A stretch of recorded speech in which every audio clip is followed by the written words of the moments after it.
October 29th meeting of the Durham Planning Board will come to order. We'll start with a roll call. Peter Howd, alternate. Darrell Ford. Peyton McManus. Michael Barron, town planner, and Munish Nanda cannot make the meeting tonight. I have not heard from, I assume Richard Kelly will be here, but late. Paul Rasmussen. I'm Sally Tobias. Heather Grant. Robert Sullivan. Gary Whittington. Julian Smith. All right, well, just in case we need to, Julian, it's your turn, so you're covering for Richard. Okay, thank you. And approval of the agenda. Does anybody have anything to add to the agenda? I think it might be useful if you talked later in the meeting about the Conservation Commission meeting that we both attended. Okay. We'll do an update on the conservation, on the WSOD public information listening session under other business. Well, we'll do it between items 4 and 5. Okay. And very good. Motion to approve as amended.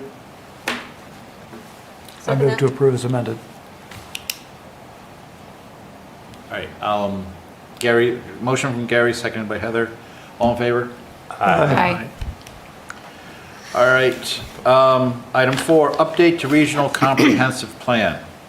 Discussion with, it's actually Mark Polizzetti, Michael Polizzetti, Senior Planner at Stratford Regional Planning Commission, SRPC. Good evening, everyone. Thanks for making time for us on the agenda tonight. So my name is Mike Polizzotti. I am the Senior Economic Development Planner at the Stratford Regional Planning Commission, of which Durham is one of our member municipalities. We cover communities, all of the communities in Stratford County. Have it point a little bit more at your mouth. That's it. So we cover all of the communities in Stratford County, 2 communities in Carroll County, Brookfield and Wakefield, and 3 communities in Rockingham County, Northwood, Nottingham, and Newmarket. So we are in the process of updating the region's 10-year long-term master plan.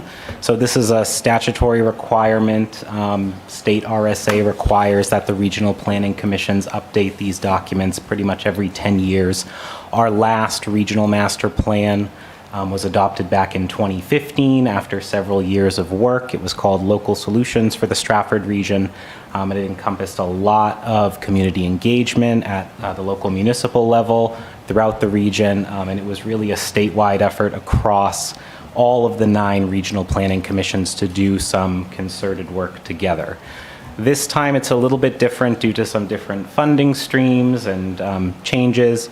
All of the RPCs are updating their respective master plans, but in the Stratford region, because we are an RPC and MPO for transportation planning, federal and state level, and a federally designated economic development district, we are leveraging updates to respective plans in those areas to inform this full regional plan update. So we did do a full region-wide survey earlier in the year that was distributed out. We received several hundred responses from folks throughout the Stratford region. We have just completed some community engagement events throughout the region over the last couple of months, 2 of which were held in Durham. One of them was the Durham Farmers Market, and also some community engagement and tabling at the Durham UNH Amtrak station as well. And we did some other events throughout the region, kind of trying to hit on all the different corners of the SRPC planning region. So we are here tonight to really, you folks are the first community that we're talking directly to a planning board on. We have decided to do conversations with each planning board in our within our region to gather some additional input from the local municipal level, from the expertise that you all have on the board, to inform and provide more information as we're in the process of developing this plan for the region. For timeline, this plan is going to be completed at the end of next calendar year, and it will be adopted at that time, dependent on, any feedback from our commissioners and public comments and different things like that. So we are interested in some high-level questions. I believe that they were sent to all of you or included in the agenda ahead of this meeting. And we just want to kind of get a finger on the pulse and hear directly from planning boards throughout the region about some different topics related to, how you see Durham in the greater SRPC region, what kind of challenges you may be planning for in the region, what your priorities are in terms of transportation, economic development, and just general land use, the environment, and housing. We have an idea of what you all will say. Your community does have a master plan, which is kind of guiding all of the decisions that you all make here, but we think that it's valuable to have these discussions and gather any additional feedback or hear any additional thoughts you all have. So I'm hoping to utilize some time on your agenda tonight just to maybe go through the questions that were presented to you. I believe there's 6 of them. And just hear any, feedback, thoughts, different things that came to mind for you all. I'm also happy to answer any questions about the regional plan process, any of things that we've been doing so far, or just any other general questions about SRPC that I can provide more information on.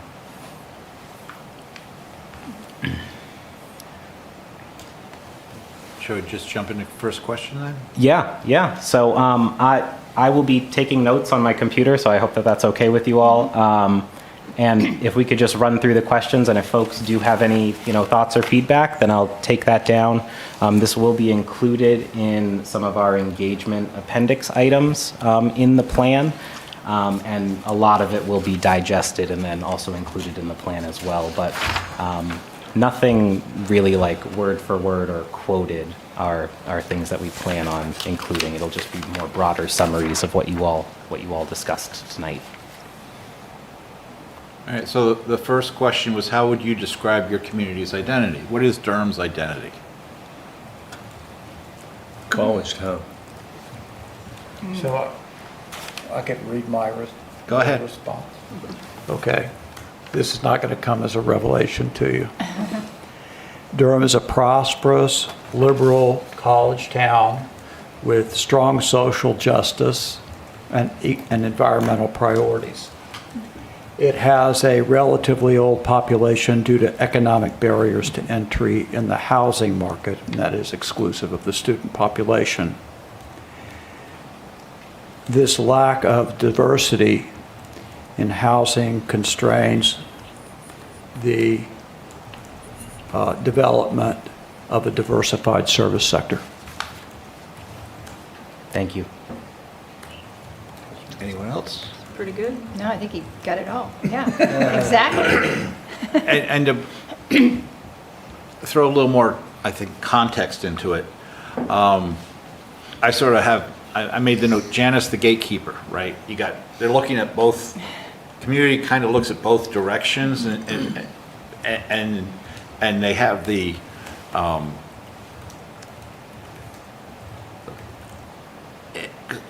kind of in fear, right? And that's the feeling I often get. The first fear is they want to keep, they have a fear of making a mistake, so they just want to keep everything the same. Who's this? The public at large. And the second one is they have a fear of more students, so they don't want to let anyone new in because they figure the first person in is going to be another student. You mean Oyster River students or college students? College. Either. Yeah, when you get right down to it, yeah. Either, yeah. And I'll just touch on that only because my kids are now grown, 25 and 27. So when we moved in, and I think it's still most likely the same, I think Durham's viewed as let's say, an exclusive community that's a great place to raise kids with excellent public schools and very high level of community involvement at all levels. So for us, we had terrific schools, great sporting and sort of, activities for our kids to take part in at all levels, both artistic and dance, sporting. But I think it was a terrific place to raise kids, and it was an excellent community for families.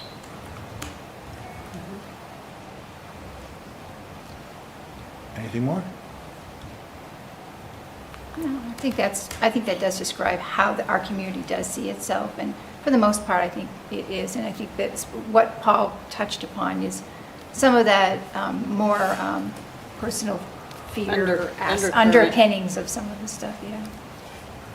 But I think also lately, it's been kind of skewed somewhat away from families and more towards older people, simply because of the cost of coming here. I mean, I'm looking straight ahead at Heather, who came here the same time I did, and for similar reasons, so. Yeah. We don't have any kids in the school system. And the reasons why, though, it's not necessarily because it was excessively expensive to move here. Many of us actually arrived in 2014, strangely enough. And it's a class of 2014. And it wasn't that it was necessarily expensive. It was certainly, there was the areas that were more expensive, but it was on par. But it was the zoning that was in place in this community that really restricted and made it impossible to build anything but over 55, communities, developments, or the student-centered facilities that had already been approved. The zoning cut down on duplexes. It cut Multifamily. down on multifamily. So, and it's not necessarily an easy process to build single-family homes. There's not a lot of land available, and the requirements of the zoning for acreage and such to build these homes was extensive, which just brings up the price, and it was not necessarily something that was happening in development. There wasn't a lot of development. So the homes that were available were older stock. And those of us that had the ability to come in and simply, take advantage of it, got in. Michael, also, this meeting's recorded on DCAT, so you can watch that later if you want. So question 2 was, what do you view as your community's role in our region? And I was I'm thinking you might want to send a note to all of the select boards and town councils regarding that one, because I think that's sort of a better question for them. But we have a couple of counselors here, so.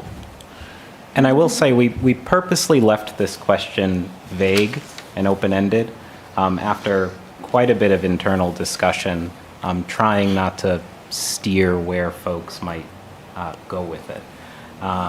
We internally had conversations with folks in various communities like Barrington and Northwood to kind of test these questions out, and they all answered them in very, very different ways. So I'm curious how folks here on the board answer them. Okay, so I think the answer is hiding in plain sight, and that is our special sauce is that we're the site of the University of New Hampshire. So our community should make use of its college town identity to serve as a magnet for cultural and recreational events that benefit the region. Sounds good. I kind of agree. And it's not just, yes, I had 2 roles. I had 2 thoughts as well. One is, we have a lot of walking trails and things due to the conservation lands that we have, and that's a draw. That's one of our roles that the town has taken on. And the other one is, we're the extra bedroom space for UNH. Looking at, thinking of this from the perspective of the community at large, I would think a lot of people in this community would think that their role in the region was land conservation and protection. I think that that's probably the first thing that would arise, and the fact that Durham has conserved, how much, 2/3 of its land mass. 30%. 30%, oh, 1/3. 32%. 1/3 of its land mass in conservation, and it, from I've seen it happen since I've gotten here. There doesn't seem to be a resistance toward property going into conservation. So I would think that if you were to ask many of the people here, what is the most important thing Durham does, and I think that it protects lands and the whole and the waterways. Certainly, the whole Onassis thing from the 70s is still very, very strong in the minds of the people, and I think that that event in particular really formed in stone for many of the individuals that are still here, because they were adults, you know, at that point, starting in their adult lives, and going forward, and it was a thing. It was a big thing, and it was a big thing. So. You know about that, right? Yes, I actually just finished that book a couple good. of months ago. So just as the newcomer here, how many of you see UNH as part of the community in that question? Most everybody? Or not? Yeah. Yeah, I think this room does. Yeah. But when you leave the room, you Not get, so much. you get different. Yeah, with this whole student issue, or no, I think everybody's. all the younger faculty I know don't live in Durham, so they're commuting in, which is the housing thing, right? Yeah. You Yeah, know, they're priced out. Like, that wasn't the case when I moved here in 2001. You could afford to buy a house in Durham as a young faculty. You can't now. That's Yeah. like a given. And because, it's just 700, 800 grand to buy anything, and it's Yep. just not going to happen on that starting salary. And I think the tension between the university and the town really boils down to just like, let's not be loud and make messes on the street. If that piece wasn't there, I think there'd be like no tension between the two. And that's just kind of like misbehavior more than anything else. And everybody works at the university. I mean, it is the employer. Half the town, maybe? But Third. I think we even to filled your it out, point, wasn't it I would high? say even the downtown. When there was a discussion about 5-story buildings in the downtown, and I ran the numbers, and you count the number of 5-story buildings at the University of New Hampshire, it's substantial. But then they say, well, there's downtown, and those are oil and water. Some university towns would embrace the university and bring it downtown. Like in Athens, they have corridors coming from the university downtown.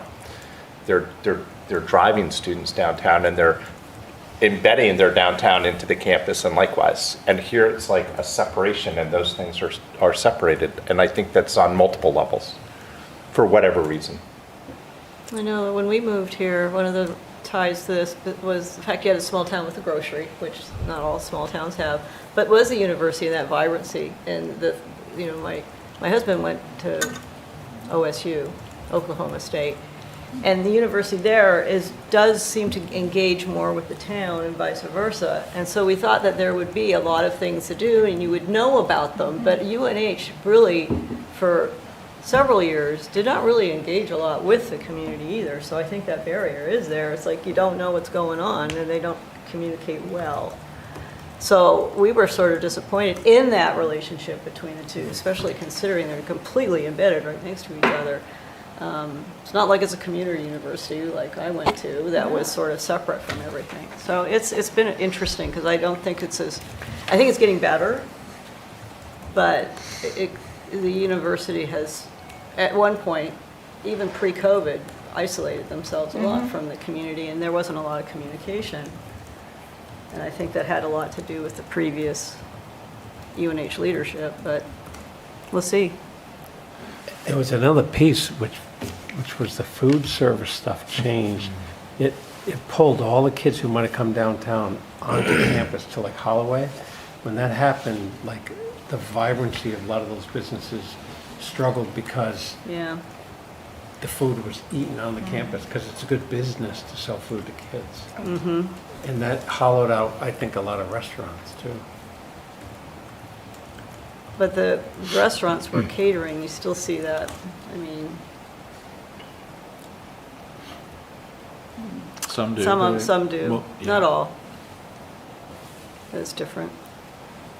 There certainly does seem to be a group in the town that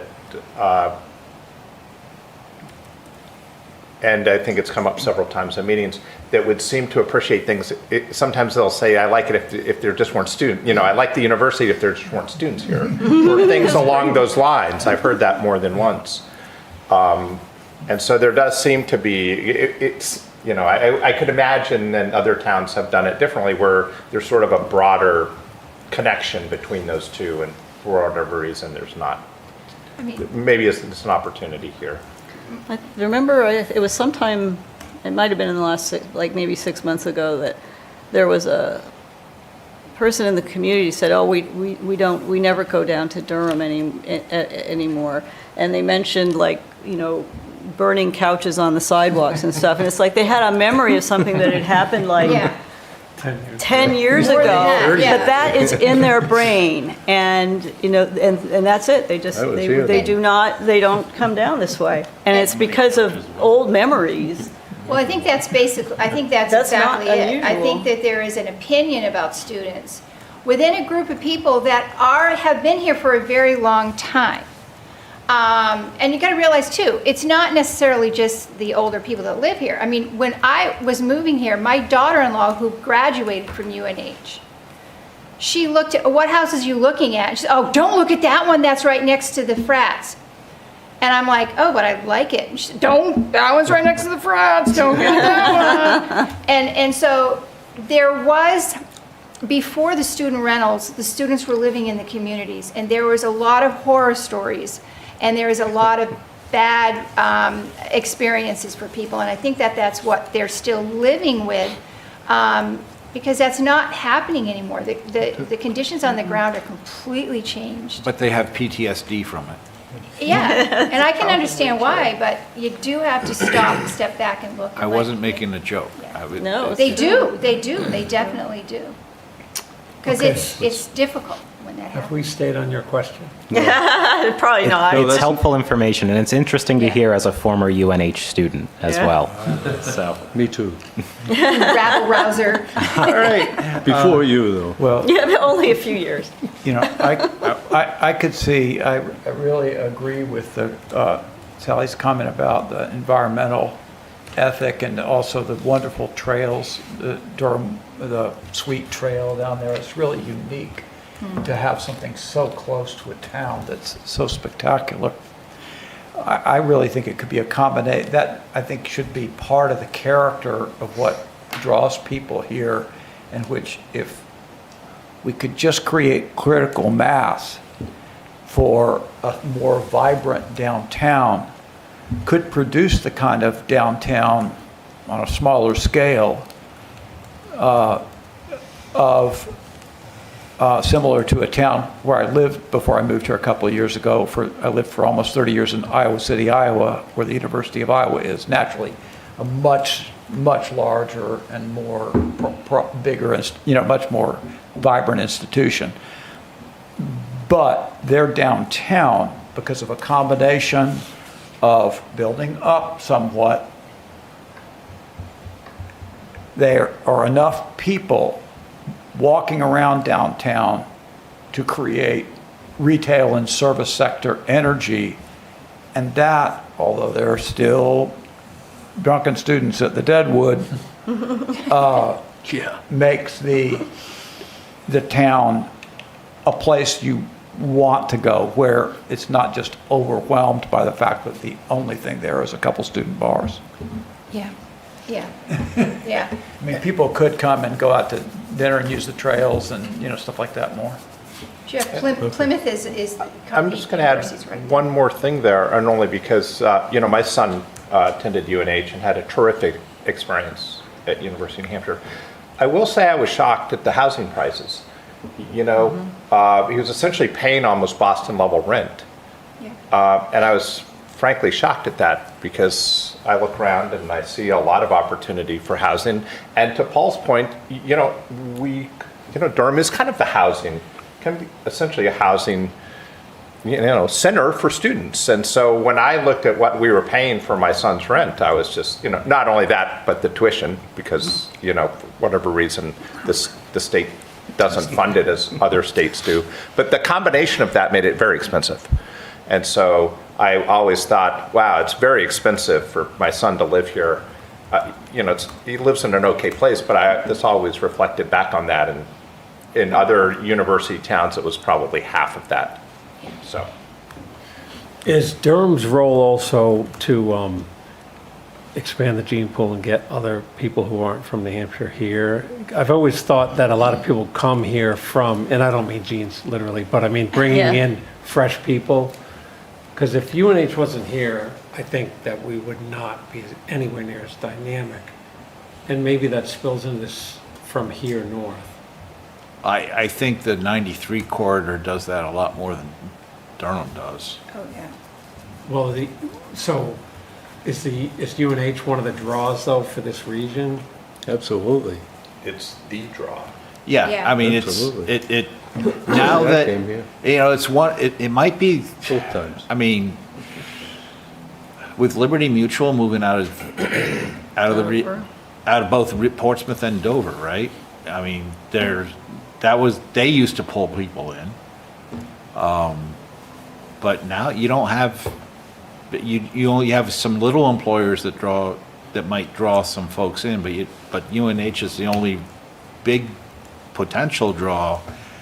But even that's, And for young people, like all the big building we've done, Riverwoods, Sprucewood, every big development in the last 15 years has been retirees. There's been no Fitz Farm. pull in Fitz Farm. And then it's becoming even worse, like it's almost like only baby boomers at retirement can afford to move into town now. That was So- the only legal way to build, though. They Well, I couldn't know, build I anything know, else. but it's like, UNH, maybe economically you can't move in, but it's the only thing that pull young people Yeah. here. Otherwise, young people are leaving New Hampshire. Well, and they're leaving And they anyway, couldn't- because once they graduate, they well, can't yeah, afford to stay. we're not keeping the You're not keeping the 25-year-olds. talent. No, we But don't But if have. we They're solve, going to Dover. if we solve the housing thing and somehow get affordable housing in the region, are these UNH educated people going to stay? I mean, I know Maybe. tons of people who said, I went to UNH and I stayed. I think. Well, I mean, that's a very interesting question, and I think, We're beginning to probably get digress. ahead of ourselves in Yeah, terms 'cause of like probably the the next question, which the is priorities are the next one. economic I think development. We could- the next there's a- question will focus this discussion Yeah. a little bit. There's a lot yeah. about But it next. I would say that I think UNH probably provides about $1 billion of economic value a year. And that should not be underestimated, and we should really think deeply about that. And that is a state level impact. It's definitely regional, but it's also state level. And it's the intellectual gold mine of the state that we're moving through here. And then the next set of questions is, why don't we keep them? Yeah. But that's Why aren't we important. keeping them? Yeah, so, all right, so number 3, what are your community's priorities for, we have housing, land use, transportation, and economic development? Who wants to lead on this one? This side of the table? No, I'd like to say You can start one with thing. housing. All right, Wilson. Heather? Well, my only, because housing, of course, is something that's always been You've been near and working dear to on. my heart, is that you talk a little bit about the master plan. And I think even when they were developing the master plan many years ago, there was a comment made at one of the public hearings about how the way the master plan is, there's always going to be this butting of the heads between conservation land and housing development.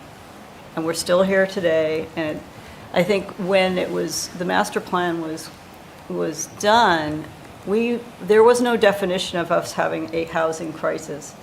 And there's still, until maybe in the last year, there's still people that deny that Durham is responsible for helping solve a housing crisis, and is it real? Because it can always, somebody can always move somewhere else. So I think that when we look at our priorities, I think if we started to develop a new master plan, I think there is more awareness in the community that housing is a priority. And the question is where we fit it in with the 32% conservation land and what we have left, and how do we prioritize that housing is part of that solution, baked into what we need to do, and not just having another farm go completely into conservation, and how much is too much. in a town that needs to balance those types of priorities. So how do we balance that? And it seems to me a third of our building, a third of our properties in conservation, is that it? And That's a that lot. to me is having to decide on those priorities. That's a problem. I mean, as a community, though, the council, at a couple councils ago, did create the Housing Task Force, which has spent, about 5 years working on housing issues and has passed a housing overlay, attainable housing overlay district, and has created several changes or suggestions, amendments to increase housing in town. But those haven't been passed yet.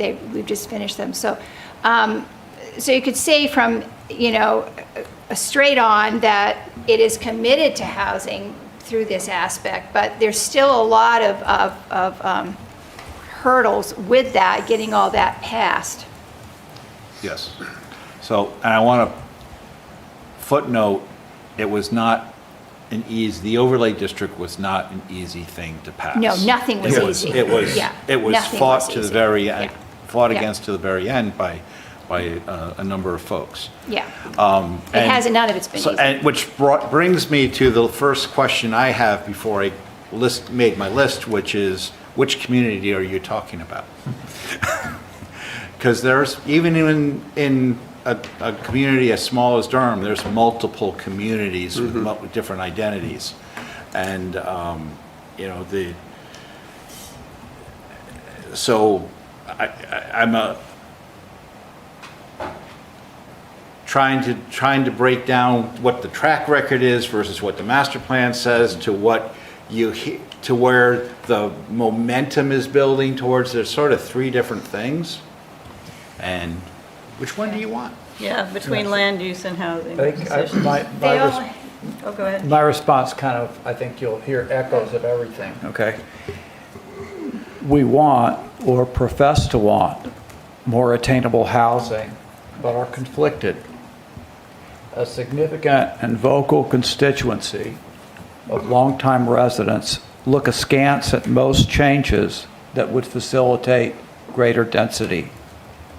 Opposition to such changes is grounded in their perception of the architectural character of the town and in some level of cynicism that new housing can attract a population other than college students.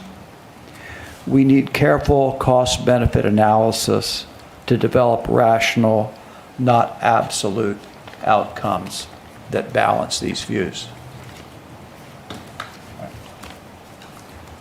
And I think when you get into the economic development question at the end, that's sort of churning in town now, and certainly at the town council's concerns.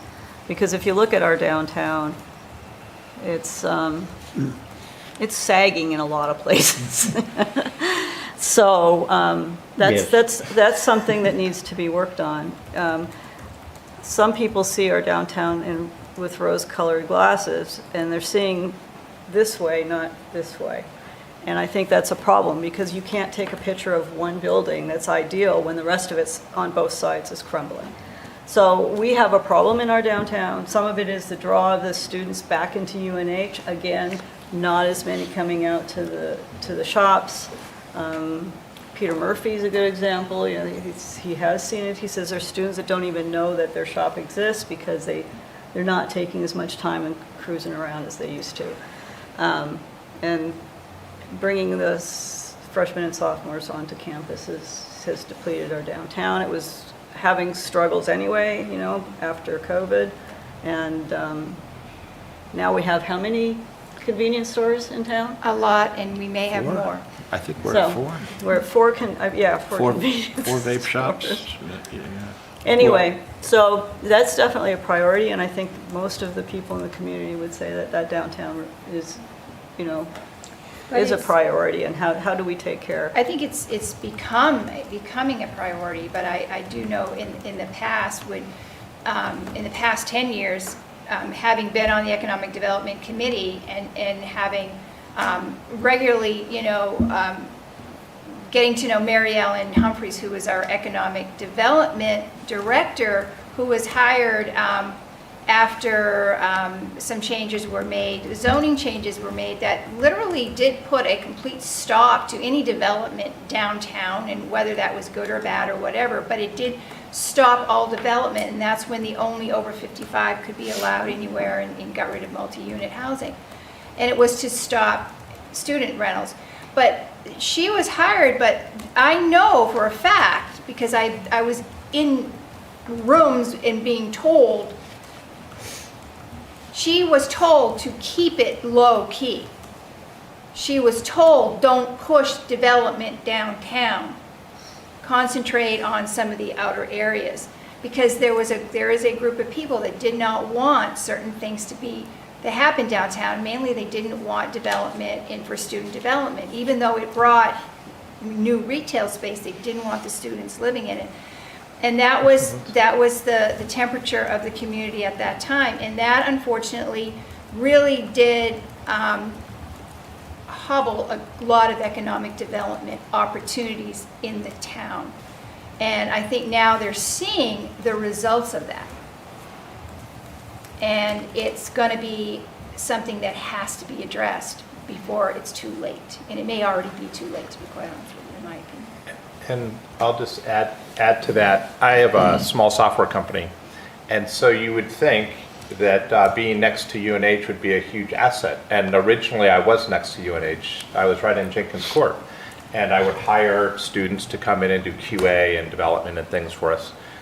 But the problem is, at some point you can't, you just need more than 4 pizza places to go out and eat lunch.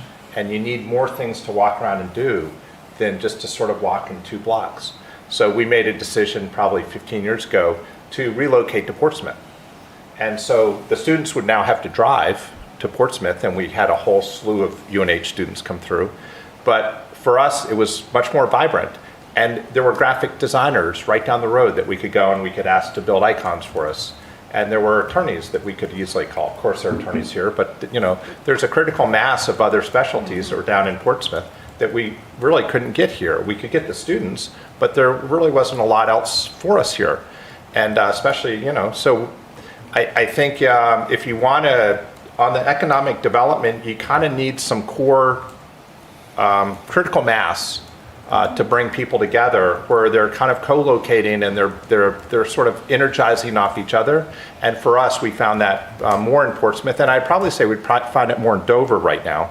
But in Portsmouth, it certainly was available to us, and that was 15 years ago, and I think it probably hasn't really changed much since then. I'm kind of, when I did make my list, I had land use, housing, as, from, actually, it's land use and nothing more. It's like one group. Housing for those who have who feel socially responsible for someone other than themselves. And then there's this huge drop in priorities. And the next one that I had was economic support of existing businesses, which is primarily from the business community itself. And transportation is basically seen as a UNH issue. Except for the intermobility, where we're really trying to connect trail systems. That's not really transportation. It's a portion of it, though, is your ability to get in and out of town. Well, that's done more as a recreation as opposed to a transportation, which is why I didn't include it. Well, what's the land use, if we're thinking about priorities, what's the land use question? We've already kind of answered that. We conserved 30% of the land and said that's how we're going to use it. And then we have another massive chunk of land that's UNH, and that's probably, I bet, 20% of the town. 15%. yeah. 15. So is the land use priority just trying to figure out how to stimulate downtown and Technology Drive? Is that the only land use question that we're wrestling with? I don't, Or is there another land use thing that, like, we're not going to have a bunch of farms, we're not going to have timber harvests? Or, I don't think anybody's really put much thought into land use other than keep as much into current use as conservation possible. or agriculture. Or, you know, and Well, we that's add current more use, to our conservation lands every year, it seems. So that number's going to keep climbing. It also comes up in our discussion of the new conservation subdivision. Yeah. But on the land use question, if we're saying what are our priorities, is our priority for land use to convert more land to housing outside the core? Well, I said it as more of a, I think most people look at land use as going back to keep everything as it is. Don't use the land. Conserve. Well, I look at land use as Use it- figure use it- out what to do with it and, put stuff where we want to do whatever that is. Well, I think if you were to ask people, many people in town, I mean, when I went around from the housing to talk about all the different committees and commissions, I went and talked to them about housing. So what do you think about housing? And from Conservation Commission, they don't build on the land, don't build near the water. From, Agricultural Commission, don't take away agricultural land. There was a lot of, we would like housing, but we don't want you to build on any of this land. Well, so that's kind of where, So that was kind of. that's kind of where my brain is going. If the Yeah. priority is to think about land use, should we really be designating certain cores to push hard for density on those certain spots? And that's downtown, it's the overlay notion, and it's Technology Drive. And that's, Build which is the those role we up hit, right? If Which we is want the- to develop yeah, something. which is They why say- we hit. We say we want to use infill to provide more housing, yet every time we come up with an infill option, it gets shot down.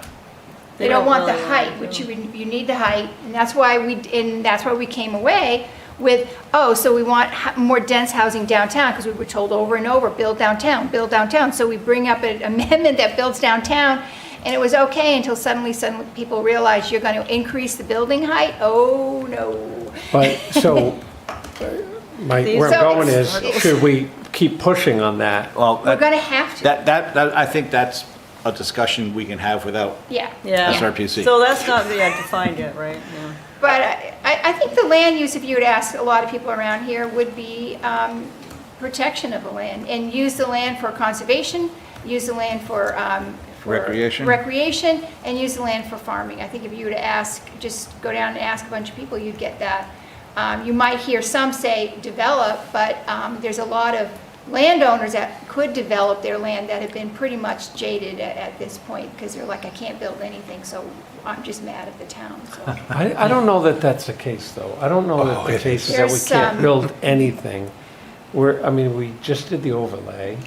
We're like, Well, we can now, but in the past. yeah, but we're not talking about past, right? I think we're talking about priorities for the future. Yeah. So downtown, build the heck out of it, go high. Technology Drive. That's- And the Commercial edge. zones, the So- commercial. And the edge would be the So Orly. this room is its own community. But we- And we see these solutions, but the minute we go out and try to implement them, we run up against a bigger You thing. do So, have- You do have 3-acre minimums in a large area of the town. Which we, That No, would About- probably Definitely could trying use a to get rid review. of the 50% of the land that is left that we haven't talked about, we got with UNH and conservation, probably close to 3/4 of that or more has 3.5-acre minimums on it. Well, not, Julian? the last time I was on the planning board years ago, zoning, dimensional controls got changed in the rural area, that you had to have 3 buildable acres. And there were some large lots where there was no single area where you had 3 contiguous acres that were buildable. Well, we've got one coming in for a lot line adjustment or a subdivision at our next meeting. That's exactly like that. It's probably over 50% wetlands, and by the time you do it, and it's not one wetland, it's 15. Yeah. So by the time you do all the buffers, you're lucky to find an acre and a half of clean land. That's a big amount of land for a big, big house. That's for it's going to be 3 big houses. 3 big houses. So we'll see. Or Anyway, even a half acre. getting ahead of ourselves. Yeah. Anyway, I just wanted, just on the land use, just one more, because it's a small thing. So the one other thing that I think we should consider, and I think both at a local and regional and state level, is more awareness of current use. Because I think about half the land in New Hampshire is registered in current use. And the taxes that are paid on that land in current use are totally different than the local taxes. Some could view that as the local homeowners are subsidizing those properties that are in current use. And then sometimes people might be surprised by the number and the amount of land that is in current use. And so I think in different communities, it skews it differently. I think Durham has about 3,000 acres in current use of our, 15,000. But some towns might have more than half the town, and some towns might have 80% of the town in current use. So I think in terms of like even the GIS maps and other things that regional planning commissions and maybe state do, if you could make awareness of current use designation and then also the current use tax, might be helpful for people just to get an idea of the scale that we're talking about and how that does impact housing. Because, to pull land out of current use, I think current use was created to effectively, stifle housing and stifle growth, and it's probably been really effective at that. So we may want to consider Getting more and more effective at it, because I was digging into, so do you familiar with how when you take land out of current use, what happens? you have to pay the penalty. You know what the penalty is based on? I do. You want to share? Yeah, we live on off Durham Point Road, more or less across from the transfer station. We have a 52-acre lot. We took 2 acres out to put in a driveway and build our house and a little bit for a solar array, and it cost us $50,000 to do that. $55,000 to pull those 2 acres out. Because that's what a view lot, a 2-acre view lot today is worth $550,000. It's based not on what the value of the land has been throughout the time it's been in current use. It's based on the current market value, which over the last 5 years. It skyrocketed. So somebody goes and pulls something out and they have to pay more money in tax than that land probably was worth when it first went into current use. so there's 10% really no of the incentive current to split your lot. 10%. That's right. Yeah, there's So if no you have incentive. 50 acres and you say, I wouldn't mind taking 10 acres and allowing, a housing development, but it's going to just kill them. You'd have to sell it as in current use and make a developer pay it. Yeah, But you have to sell pass it. that along. You have to sell big time. Yeah. But that's before you end up in court. I mean, honestly, no, I mean, From the abutter? that's Yeah. right. That's why you gotta densify the thing you develop, because that's spreading that cost, it costs the most units. Keep all that in mind when we talk about conservation subdivisions next time. Yes. Yeah, So that is a priority for the planning board, is to try and work on conservation subdivisions yeah. as part of land use and housing. We're trying to create more housing and more denser housing all across the board, but, Anyway. All right, and all those things are kind of tied into it. we ready to move on? Yeah. Number 4, do these priorities align with those of your neighboring cities and towns? I'm going to start by saying we hardly ever talk with them. Yeah. We can see did that. have the town Newmarket. planner from Newmarket in a couple years back, talking, but we had an interesting chat. I don't think much came out of it, though. Well, the housing committee has talked, of course, to the housing coordinator in Dover. And I've also gone to Exeter and spoken to their housing, their planner, and gone on tours of things in Exeter. So I would say that compared to what Durham has been doing. I think we actually got the idea of a housing task force from Exeter. And that's why we pushed for that, because we saw how it worked there. And I would say that we are trying, I would say our focus is trying to live up to what Dover was doing as a task force, or what Dover was doing and what Exeter has managed to do. I think that is our goal. I don't think that we have been living up to that aspect in the past, but I think that was really the goal when we, the task force's goal was to be more open-minded about things, and be willing to work with developers and try to find that sweet spot of making it work for the encouragement of the project. Some zoning changes and flexibility. I think some of that was tied to the fact that we were working, had the representative from the Workforce Housing Yeah, Coalition. And that kind of gets you in touch with people that you might not have been in touch with. But Well, some of the priorities don't align because we have a different business. We have a business, we're a college town, we're the only one, and Dover is an industrial town. Portsmouth is more of an industrial town.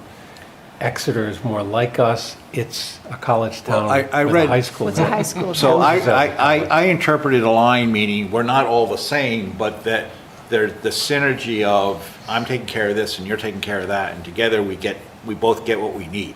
Yeah. That's alignment. It kind of seems like we fit in to a puzzle here. I don't see us opposing and hurting neighboring towns. No, but I not don't only think that, Todd does have more in contact with the leadership in the other towns, right?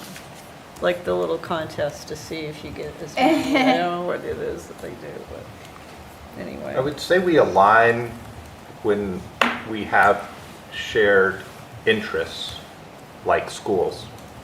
So I'd say there's probably more alignment when we're pooling our kids for, say, high school or some other shared school system. But I guess outside of that,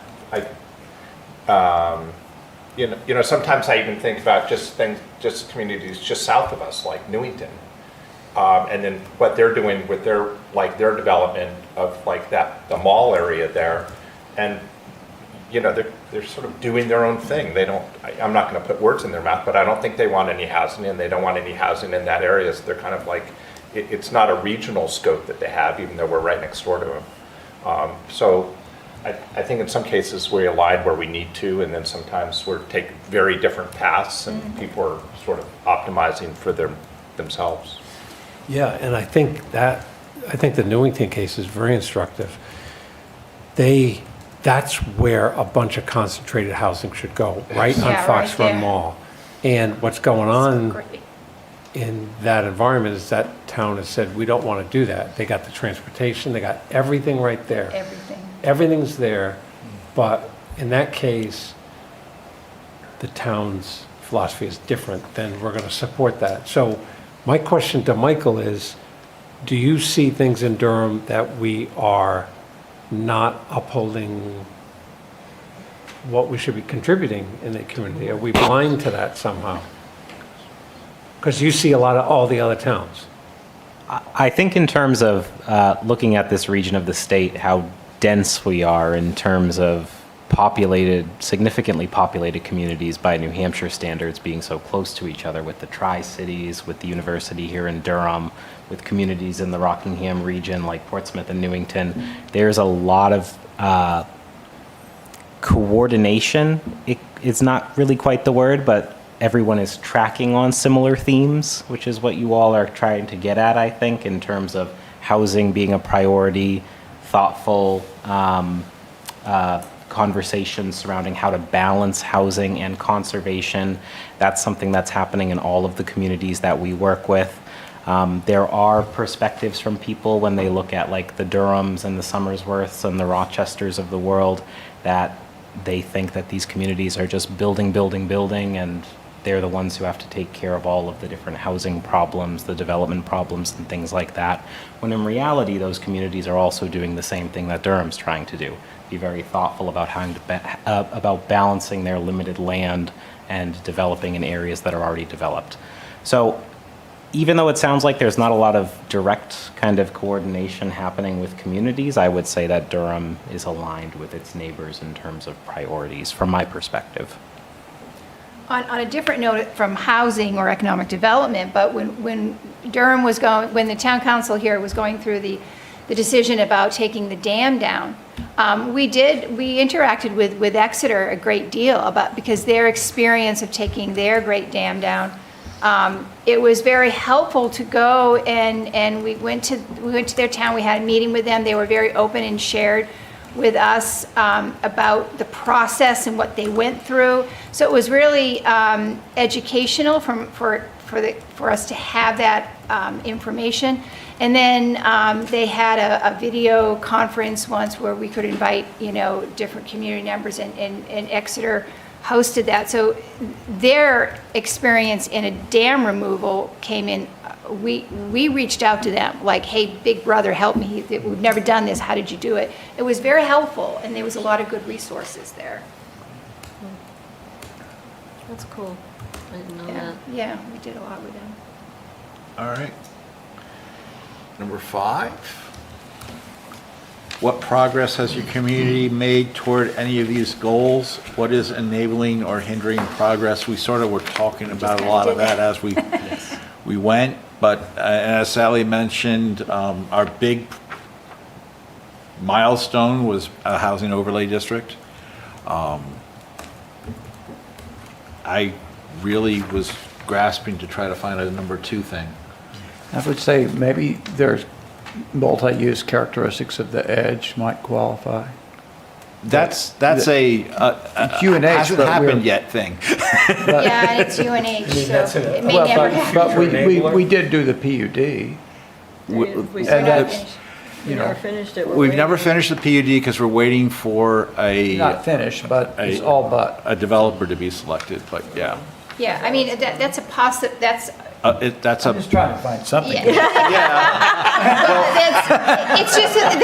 I think it's a good example, I think, of how jaded we are working with the university. Well, that's the thing, because I think when we moved here, they talked about, the edge. And UNH is not what you would call, They were going to fast. redevelop Alexander and Hetzel, the dorms, they were going to turn it into a hotel, they were going to redevelop 66 Main Street. The edge notion is good, but is UNH good. is closing like 5 buildings right Yeah. now. They're closing the buildings because they don't have the bodies, and there's a notion that these are not efficient buildings. So, like, the idea of building the edge right now seems a little disconnected from reality of, if you're building that, but closing a lot of Closing buildings, I this. don't quite get all the logic there. And until the economy gooses and people are gonna say, I wanna build something over there, I don't see it happening. Pease is gonna take that development before we can get it Yeah. going, is my guess. Because it's already in place. It's, Well, supposedly it was the alignment with, all of the projects, but that also includes a lot of grant money and a lot of solid research. So, because UNH wasn't going to pay to have that developed. They were having people come in and do, but money was coming from somewhere else. So if that all just is drying up, then yeah, you've got to, what was going to happen in 27 is now, It's- 2030 or something. Who knows? I mean- Who knows? at least we're still getting the NOAA building. right, we're getting that. That's a great first step. It's like, I don't know. Yeah, but it 30 doesn't help 30 to- tax dollars for, Oh, but Well, it's- it drives activity. Anyway, Well, we have had some progress. I mean, we did the overlay and a couple of the downtown zoning changes. We're still stuck on the building height one, but, and then the state came in and made the change that we made anyways with making multi-unit legal in one of our areas. But, I mean, that's just, well, I think the other, having somebody actually be at Tech Drive, trying to bring Yeah, businesses in is a that's been a good positive. one. So, you've got real industry in there that is a Yeah. positive I compared to will just say looking that- around. as the chair, I'm getting really, really leery about trying to do working on our downtown zoning, because we split it into 2 different zones. We're going to, but not knowing what's going to come out of the legislature at this point, year to year, makes me very leery, because it's 12 to 15 months usually for us to do something that's going to be that controversial, and then to have it just, Change again? you know, put all that effort in, and then have the state come in right behind us and say, that's exactly what we want to do. It's almost disheartening. It's nice to get on one side to say, yeah, we led. Did do that. But it's an awful lot of work. If we just waited, it would have just been a paperwork And change. we would not have had to go through all the grief with the public. But it did give the public What- a chance to have a voice about it. And when the state just comes in and just wipes the slate clean, your community doesn't get a say in it. And at least if we're going through the process that the state is apparently trying to limit, but is still going through this process of the community deciding for himself and the region deciding for himself, I think this is really important. You give the people a voice. But when the state is trying to override our responsibilities and our rights and our abilities, it's kind of disheartening. It's kind I of think one of the frightening. enablers for, like Riverwoods is a good model for how we Yeah. should behave for future project. We're working very cooperatively with them. They still have a long ways to go to get approval for that whole project, but we're working in a way, we change the setbacks to make it better, to Yeah. slide it forward, to have a better product in the end. And I think if we're We're not being obstructionists. not being at all obstructionist, and we're enabling it. And so I think when we think about the downtown, we need to, any developer who shows up, we got to work with them closely. And I think if Torrington decides to do something in the Mill Plaza, we need to try to find ways to make it work. Do you think if it was a developer other than Riverwoods, that we would not have been severely scrutinized? I think that if it, Depends on what it was. I think that site, that whole Keeping in street mind, is made for development, just like Technology Yeah. Drive is. So it's the spot we said we're going to build here. Technology Drive, we said we're going to build here. And so good people, once they come and say, we want to do something with you, we should work cooperatively and not be I agree. obstructionists. I agree, a lot, but there's that collusion word that I've had thrown at me in the past for Yeah. trying to get good projects to go through. But there's still people in Well- town that hate Nefarious Riverwoods intentions. because Well, we it's too big, can't, so. like, we're going to clear cut 15 or 20 acres at Technology Drive. Not we, the developers proposed that. But it's critical that we work very closely with them to make sure they don't mess up the river. So that is going to have to, if we want to develop that project for tax base, we have got to be super cooperative with that while holding their feet to the fire to not screw up the drinking water. Right.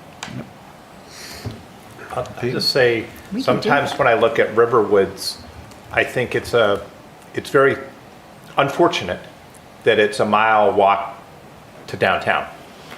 Because you would want to co-locate, I would think, a lot of that housing next to additional services like a grocery store or restaurants or barber shops or other things. So it seems like Riverwoods is a great development, without a doubt. But it would be nice if that was more centrally located, I think, for the benefit of probably everyone. And then just one more thing, I think the reason that maybe we don't hear so much pushback on Riverwoods is because essentially it's 55 and over. And there's a large organized group of folks that come out that on what's hindering progress. I think, and I'm all for community engagement and community involvement, just like we just heard on the other day on the wetland overlay, that community involvement is good. But sometimes it can really stifle and really slow things down, even over an extended period of 5, 10, 15, 20, 30 years. It can really slow what would be maybe very pragmatic and reasonable development. If they had tried to do that development closer to town, it would have been gone. It wouldn't have happened. What development? Riverwoods. Riverwoods? Because it's too big. Well, Because they tried to put in an over 55 along Young Next Drive, to- and it yeah, was too on Young tall, Drive, and they 4 didn't have stories. it, and they gave up and didn't build it. and it was going to be an over 55, and the community was up in arms. So Riverwoods wouldn't have been on the other side of the highway. You gotta find the sweet spot. Yeah. The spot is key. Yeah, and I Can't think, shove the a thing project about the lo- Riverwoods location, is the location, Riverwoods, location, yeah. they don't mind being where they are, and you see a lot of people walking into town there. It's a nice little exercise back and forth, it's not that far. Totally agree. Yeah, Yeah. They And want to they- be a little isolated. That's how their other communities are. yeah. And they, They don't want to be there. and they use the bus route quite a bit too. Yeah. Oh, do they from there? There's people getting on and off the buses every day, Oh, that's nice. either employees or, some of them are definitely residents who are like catching the bus into Dover. I've been into Dover, not into Durham. They're going home. If their employees are going Yeah. home to Dover, not living in Durham, that's for sure. All right, Anywho, okay, anything more on progress? And last, this is number 6, what are you most excited for in your community's near and long-term future? I think Gary led off with it, with the PUD. Sorry on the hindering progress, just one more. Okay. I'm so sorry. Yeah. You're hindering progress here.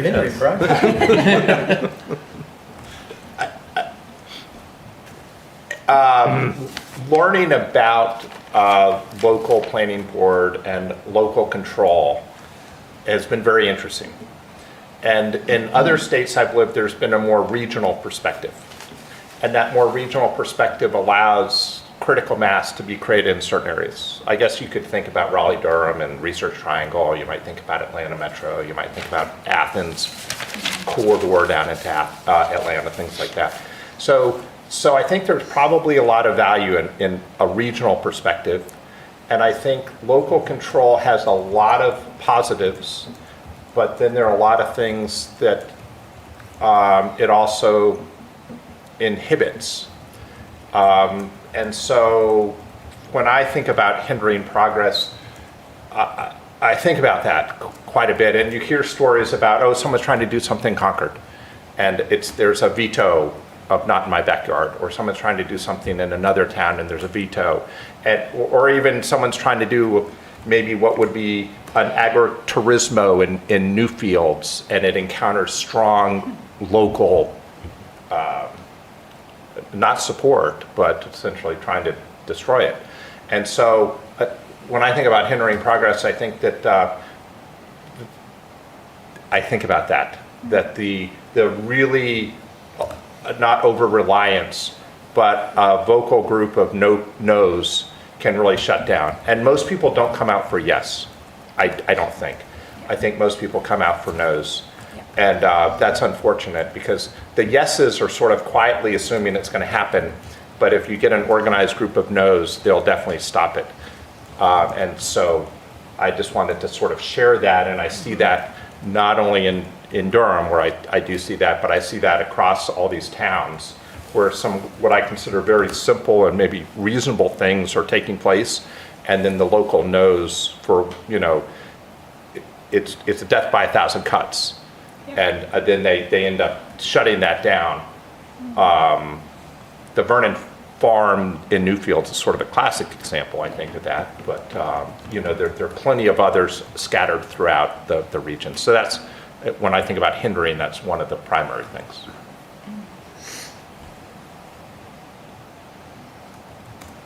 We actually, yeah, and you left out the appeals process.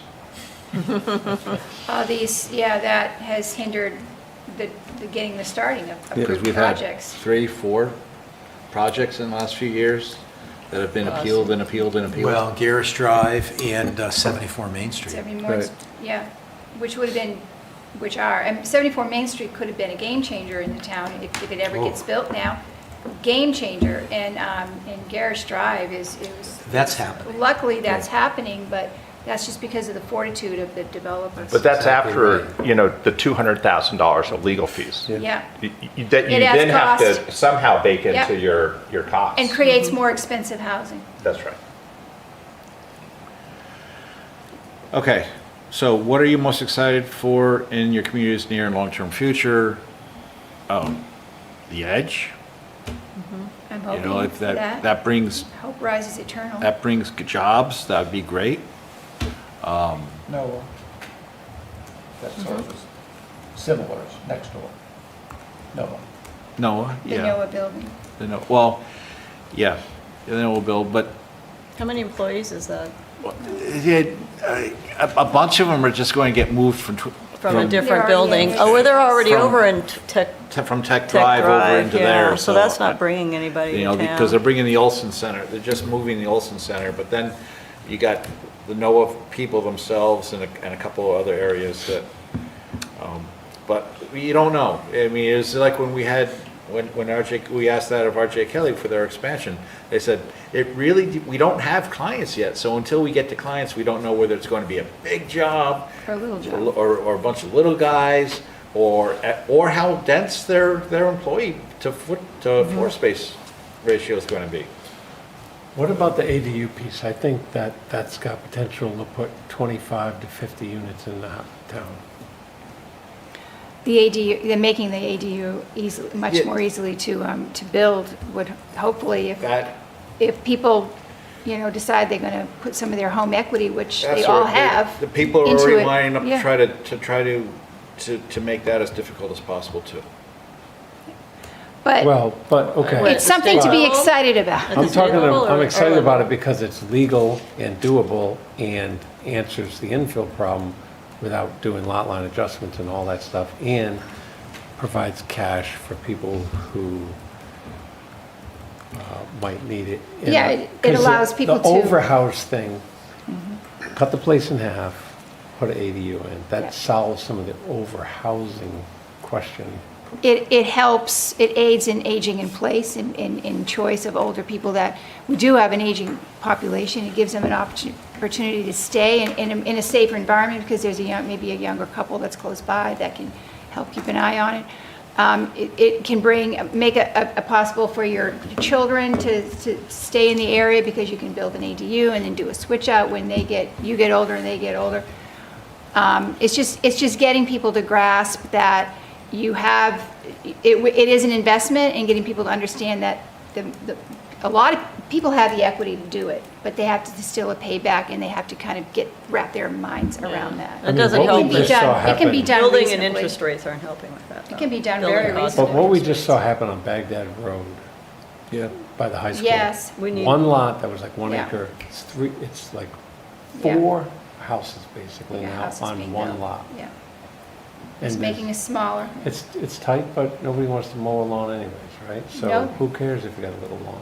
It's fine. That's like a sweet infill that we might see more of. Yeah. That'd be nice. Not everywhere, but on the right chunk of Well, land. with the changes in the zoning, if the zoning amendment that we've suggested passes, then you have some options that could create more That's our dense next housing, single-family housing, and multifamily Zoning hope. housing. The last set of recommendations from the Housing Task Yeah. Force is what's being referenced, which the majority of the board hasn't seen yet. But a good chunk of it is looking at the table of dimensions and cutting a lot of our buildable lot sizes down to allow for more infill. Yeah. You know, in the areas that are already in the center of town. Peyton?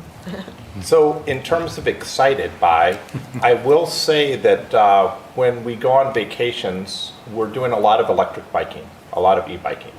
And I would say that's transformational in terms of local transportation and the ability to navigate spaces from 1 mile to 3 miles in. Now, so you've also got rail trails being built out. Those are mostly recreational, but at least they're being built out. But the sort of availability for people to have transportation locally that doesn't involve cars, I think is a huge opportunity. And when you start looking at regions that are embracing that, I think it's a little early right now, but I think they're seeing a tremendous amount of value being created there. So for me, the ability to think about additional transportation options that don't involve cars especially 1 to 2 miles, say to downtown, is a very exciting, and there's a lot of possibility there. And when you travel and you see other regions that are doing that, it's really makes a huge difference. So I think that's could be embraced, and I would even say that regionally, if we started adopting some definitions of what it means to be a multimodal path corridor, what are width dimensions that are doing that. You know, Atlanta's building 300, it's going to turn out to be a $3 billion transportation infrastructure where they have defined, you know, this is what a multimodal path definition is, and everyone that builds is going to build to that definition. So sort of on a regional level, if we started connecting those out and started building things, thinking about that, I think that would be very positive. But just the fact of electric bikes and the ability to have transportation in a different way, I think is very exciting. That's one of the areas, though, where the fact that we're leading so well with regards to our conservation lands can work against us, because we don't have, a lot of the easements won't allow e-bike paths like that. So you can't, and because that was one of the things that was being looked at with Newmarket. They wanted to be able to connect UNH to Newmarket with a bike trail. But in order to do it, they'd have to go through, they have the trails that exist, because the trails already exist to do it, just not on a bike, only on foot. And that's because the easements don't allow the wheeled vehicles. Yeah. And who's holding those easements? Fish and Game's not going to let you get through anything. Oh, it's Selt and people So, like yeah. that. So and that's one of the, Sometimes we bite off our nose to spite our face. I think, and this is something that I'm just going to throw out there, but, you know, science, society, what we know about the environment is evolving. And when we go and we put an easement on something in perpetuity, we often take away the ability for that to evolve along with the rest of society.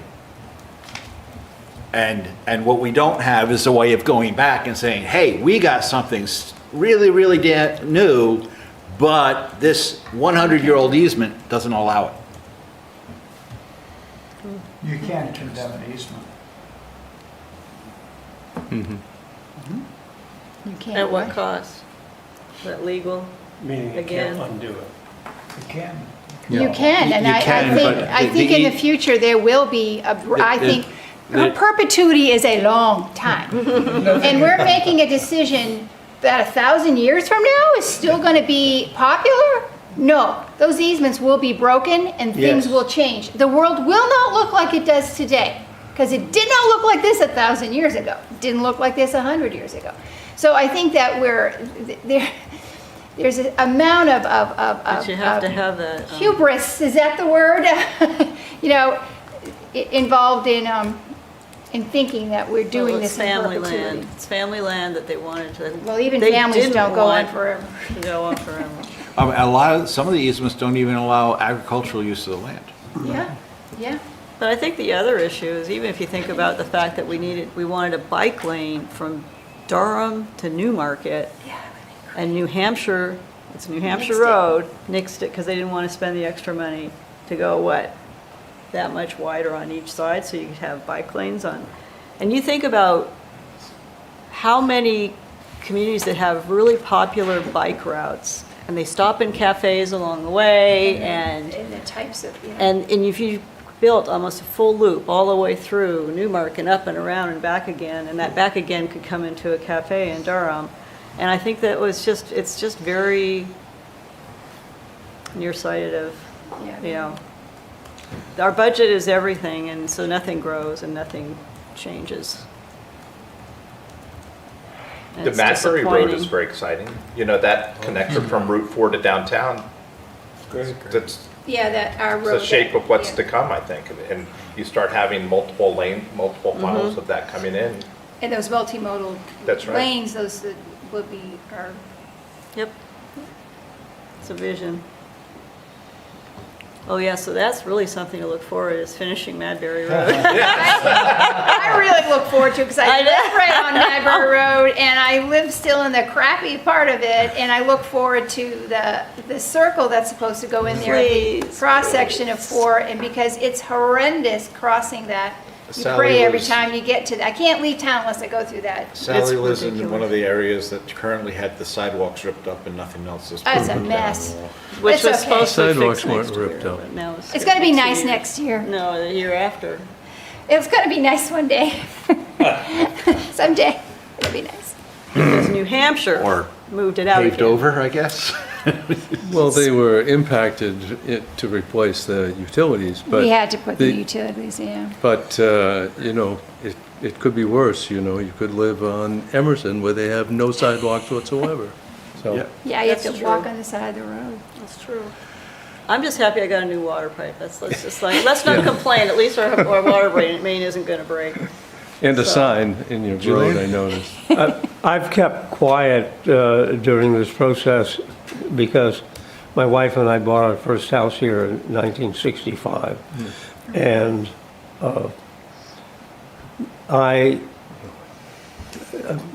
if I start talking, I'll be talking about how wonderful and cohesive the community was for years and years. And we had a movie theater downtown, a hardware store,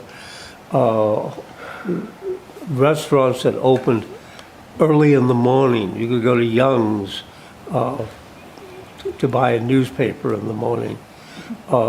We've lost so much. There've been so many changes, some good, but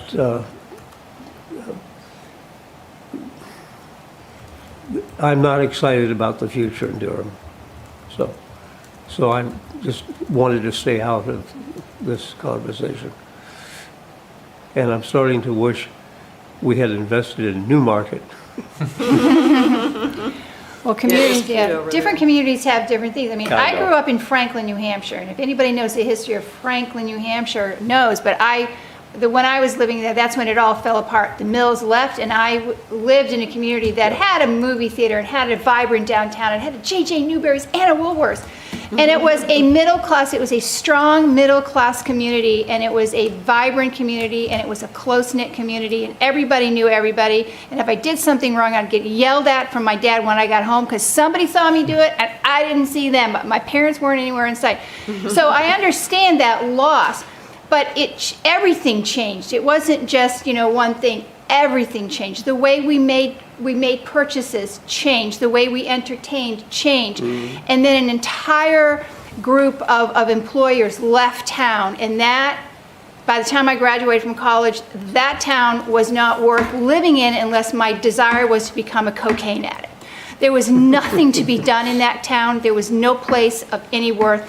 And homes that I remember my friends, her grandmothers and grandparents and families lived in, I saw them just turn to rubble, into flop houses. So I understand what it feels like when your community changes. And I'm going to tell you, Durham is nothing like Franklin fell apart. So, there's a lot of potential still in Durham. And Franklin had to take its time, and it took a long time, and they are doing whatever. They are crawling up from the dust. They are not rising from the dust. They are crawling up from the dust, trying to make it better. And they have had new people move in and more investment, but it is not the same town as it used to be. It never will be, because things change, everything changes. And I'm excited about the potential for what is next. Things are changing. We're talking about EV charging. Well, that's a whole new industry to make available for people. What is a downtown? What is a downtown supposed to look like anymore? It's not where you go buy shoes. It's where you go and entertain their community spaces. So that is the thing that I think we need to grasp, is what do downtowns look like and where are they going to be? So I'm excited about the future and the changes that it's going to bring, because the next generation will bring a change. And we have to be ready to allow it to happen, and we can't stay mourning the past at the cost of losing the future. And that's my 2 Wow, cents. nicely stated. I think we need to capture that. Amen. It's all- Amen. With that, I wouldn't say anything after that. My only addition to that is, what do college town downtowns look like? Because Well- they're different than non-college town downtowns. I think it's still about a community You go to- involvement, the entertainment, the bringing people together, the eating. Well, out, and that comes back to, is UNH part of our community, and how do we better integrate UNH in our future? It depends on, it really, Waterville, Maine, college town. It's got Colby College, it's got, Plymouth? it's got, it has actually, it's St. Thomas College, so it has 2 colleges in it. All right, one's on the north side of town, one's on the south side of town. But their combined population is still a small fraction of the overall town of Waterville. So they get, even though there's been a dorm added right down in the center of Waterville, it was actually brought life to the town as opposed to taking over the town. You know, it's and it fills the niche, because Waterville's in that area of Maine where it is a summertime boom and a wintertime bust. Because they're not close enough to any of the mountains to take real advantage of any of the winter activities. Skiing. And so having the colleges there fills that niche for their business community that they don't get, that they wouldn't otherwise have in the winter. I think the answer to Peter's question is UNH is definitely part of the community. There's no separating it. Everybody, like, half of this town works or is on that campus No, every day. So there's and no, I absolutely agree, except, that you know, dynamic's not gonna I've change. sat through a few months of meetings now, and the number of negative statements made, about the students, really, you know, and if you want to bring life to our downtown, it's the students who are going to do that. Yeah. They're the biggest captive demographic around here. And so we need to be, and I'm not questioning people here on this board, but there needs to be a public awareness of the non-student residents of Durham, how important they are to vitalization of, Yeah, but and that's my opinion. Obviously, there are they lots of them out there. Yes, and when we were doing the Mill Plaza, we had several folks get up and provide scientific evidence and books from renowned experts about why it is such a bad idea to have the students living side by side with the professors and the community members. And yet they do it in Plymouth State, they do it in Keene, they do it in Hanover. It's a lot of successful college towns. to me, our role is figuring out how do we get companies to relocate here? And how do we get density in the places we're going to develop? If you put another 200 people downtown, then that's the bodies that are going to feed into those businesses and give it some life and have, Bring businesses. that's the downtown development going high, I think is the only way you're going to get that density downtown, because you're not going to spread it, you're only going to get 50 more units in ADUs in the core.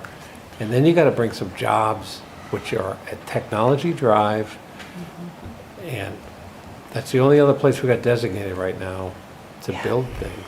The difficulty with Technology Drive is you're just not walking distance to anything. But it will, So I think, Yeah. at least for me, like the businesses that are relocating to downtown Portsmouth, you have like biotech, cancer research, you have fintech, you have real estate, you have banking, finance, you have restaurants. It's all walkable. It's all walking distance to each other. So I agree that there's an area out in Technology Drive where you could put it, but you need a critical mass, and you need it to have services there where people, and then you would also need to have places for those businesses to operate.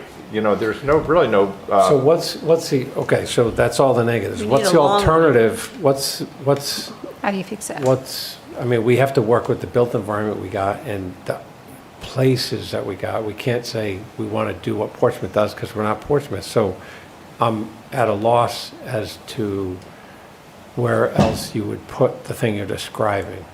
Well, I Because think- that's what our zoning is all about, I think. That's right, and I guess if you were to think it's downtown, then you might consider redevelopment of downtown or the opportunity to change some of that that's taken place downtown. Or And expand extending. the I mean, our downtown. downtown is only 2 blocks, you know, That's right. basically. So It's maybe one what, city block. sooner or later, yeah, things can move out. Now, mind you, then you got the university right in between, but if you're connecting downtown, you've got the university, you've got the Edge, you got Tech Drive, and we weren't allowing, I think there was zoning where you wouldn't even put any restaurants or retail. That was blocked, I think, from the entryway, even like right around the 4 and at Code Drive. The So I think- historic district. And the historic district. So, No, you know, that- the problem is you can grow your downtown too. It's not just that they need to come to us. Where is our end Go result? down. No, I'm saying the historic district should be the answer. Because, I mean, you look at any vibrant, successful historic district, it's paying for itself. Ours doesn't, right? What, we got Tide Line, right? It's paying for itself, We got the Irving. all right? So The rest of the historic district are residences. They're not bringing in the jobs and the vibrancy that they should be to make Durham a truly vibrant town. If our historic district was like any other historic district I know, which is a business center, then we'd be in great shape. So what's the hindrance in that historic district? I don't know. The hurdle? That's something that needs to be analyzed. But some of that was the fact that they couldn't do anything with the, like, the the first floor in some of the historic, and they even asked to have, I can't remember I the owner think- of that one building, he says, let me turn it into an apartment because I'm not getting anybody in here to have an office here.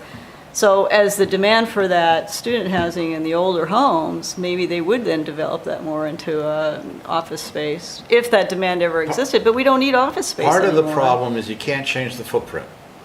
Yeah. If you change the footprint, because we were just talking about the Grange with this, when the Grange got updated, it lost its state's historic marker Because it got moved. because its footprint changed.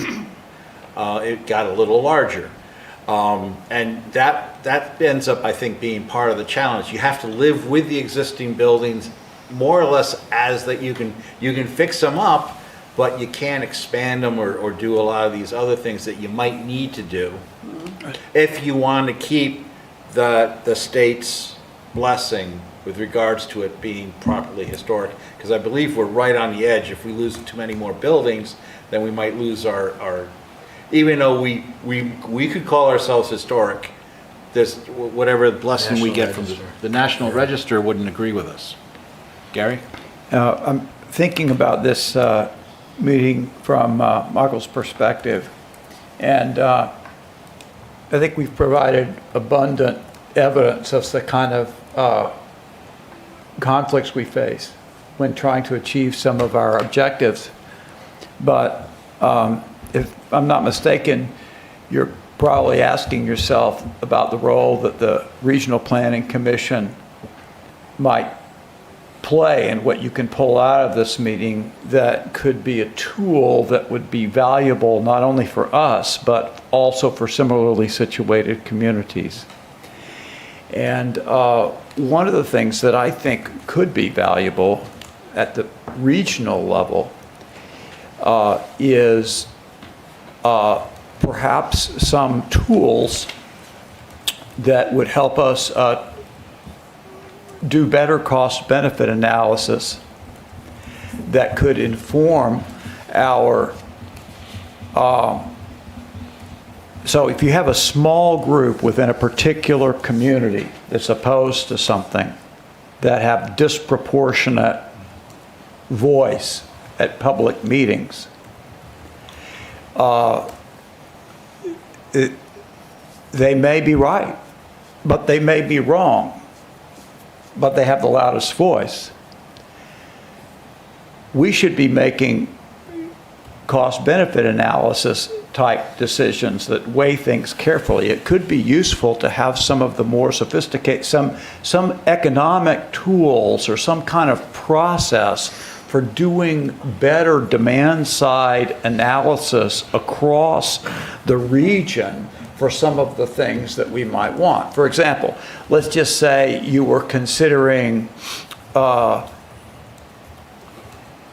putting in a trail system that was regional in nature. What would that be worth? I mean, that can be measured. Currently, there's a whole field of, demand-side analysis, and speaking off the cuff, so I haven't really analyzed it fully. But what I'm thinking is that there might be resources or tools at a regional level that could be useful for planning boards attempting to put a value on something that they're trying to do locally, but that is of regional value and that is a regional resource. And that could help to, as a persuasive tool, to assign a value to some of the outcomes that we're trying to have. I mean, what would it be worth in the region to have, just hypothetically, a downtown Durham with a big art cinema or whatever? Yeah. I think that's true. I mean, when you look, we can't answer because we're too small, because we're not really. But maybe some tools at the regional level would be helpful to us. Yeah. it's almost like having the regional guy be the consultant.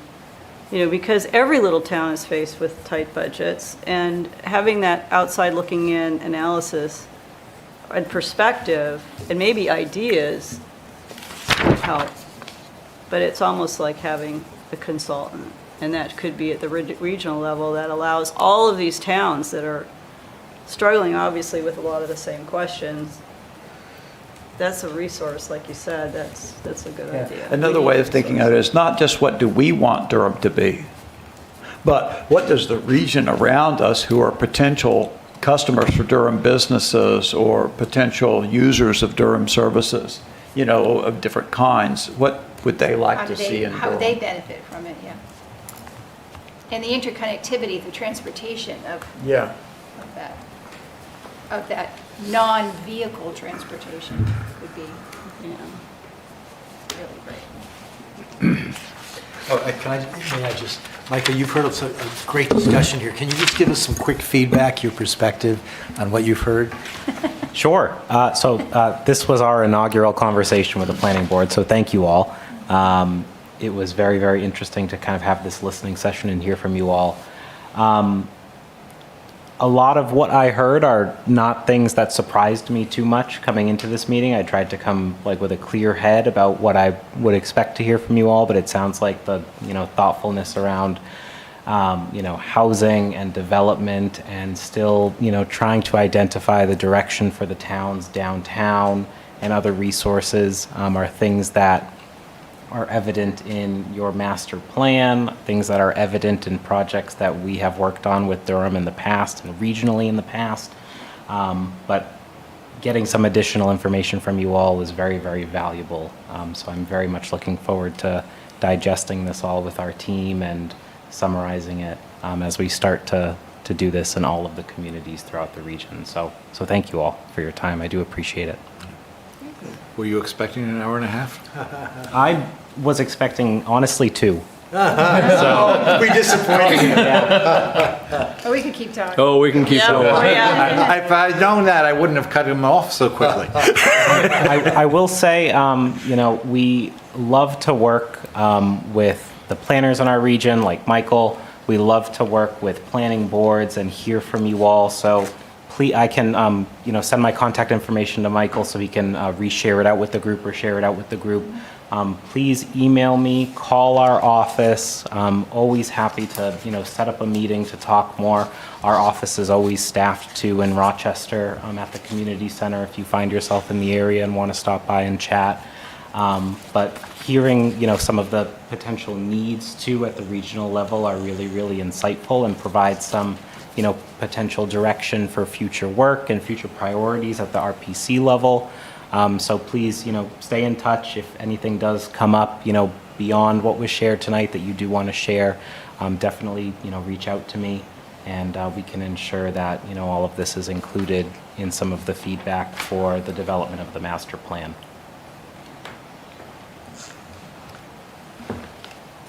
Peggy?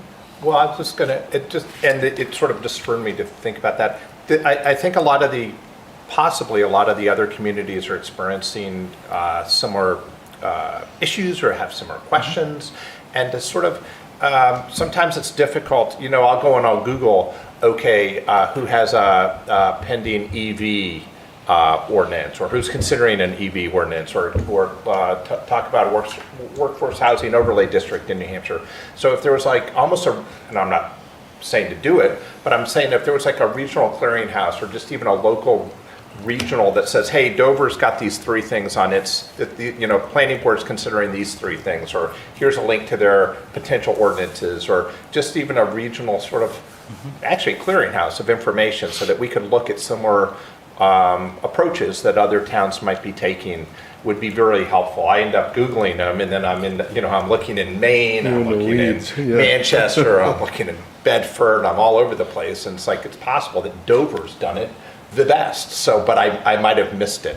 So just some information coming back on terms of what other towns are considering and what they're putting in place could be helpful. I don't want to create work for anyone, but that would be helpful as a resource.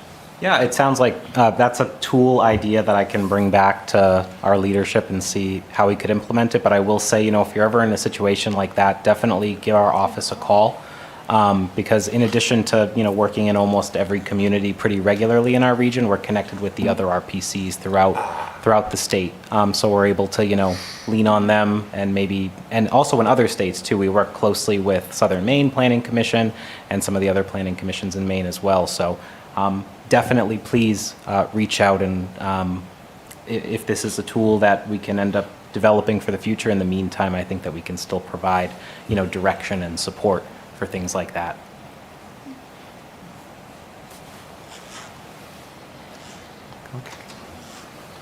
Thank you. Thank you all for giving me so much of your time this evening, so I really do appreciate it. Thanks for coming. Thanks. Thank you. Thank you, Michael.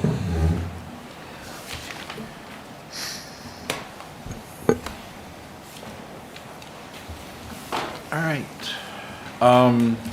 So the next item was a quick update regarding the Conservation Commission meeting from Monday night. Rob, do you want to do this one, or you were there? You were sitting at the table? Yeah, I'm happy to do that. So the general theme was, I think, people who live within the district who, have houses that, when I say the district, in the overlay, if you have a house there, you're going from 100 to 300, and that's a big jump on the distance of your property that's now being affected. And I think people were generally concerned about how much more their property is going to be affected by the rules in the district. Would it prevent them from realizing economic value later in the property? Would it reduce their property values? And there was a real question about, is the expansion of the setback really providing an ecological benefit that was good enough to offset? The buffer, yeah. Is the buffer, Yes. the buffer growth, is it actually going to provide something that enhances the bay? And the argument was advanced by a few people that they didn't think that there was going to be a significant improvement in the water quality because the buffer growth was beyond where the good ecological effects were already occurring. Diminishing returns. Diminishing returns the further you get out. And so there wasn't anybody really at the whole meeting who said, I love this idea. So that's, always important. The scale was definitely tipped at anti, and the commission listened and had thoughts. At the end, we discussed going back and really rethinking on those questions. It's kind of an unanswerable question, right? If the buffer grows, is the bay going to improve? And it's like kind of impossible to model that, I suspect. But it was like Peyton was referring to earlier, the people that come out of the nose. It's not the yeses. And it was the people that were directly affected by it, which is, not just a small portion of the town, the rest of the town. I mean, other than, the benefits they get to their water bodies, but other than that. Well, there was also the question of, there are some existing conservation easements that are designed to maintain meadows, which this, which the draft was going to be in direct conflict with. So the Conservation Commission said, we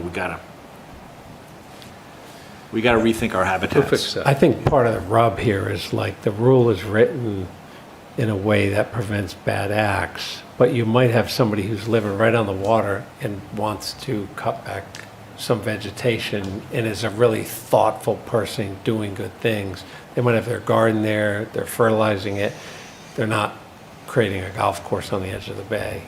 It's very hard to write a rule that talks to both of those people.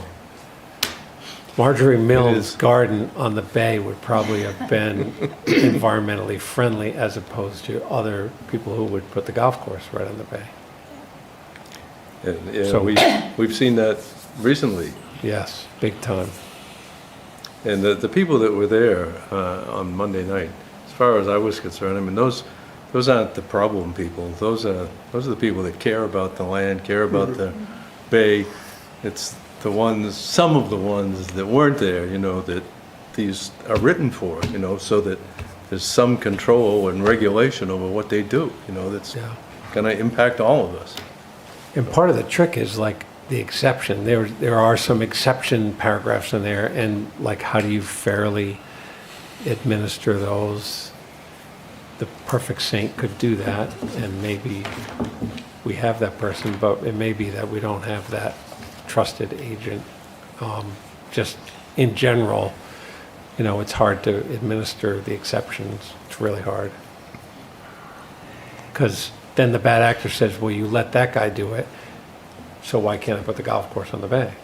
Well, it was a tomato patch, not a golf course. Yeah, I listened to it. I wasn't there, but I listened to it online. There was one, I'm not gonna, I think everyone's done a good job of describing the tone.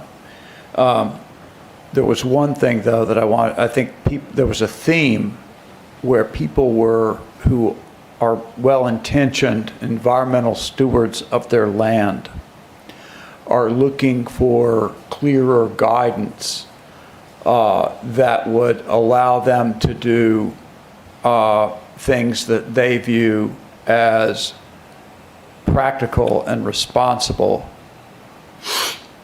There was also a theme of, I think, I have in mind things like,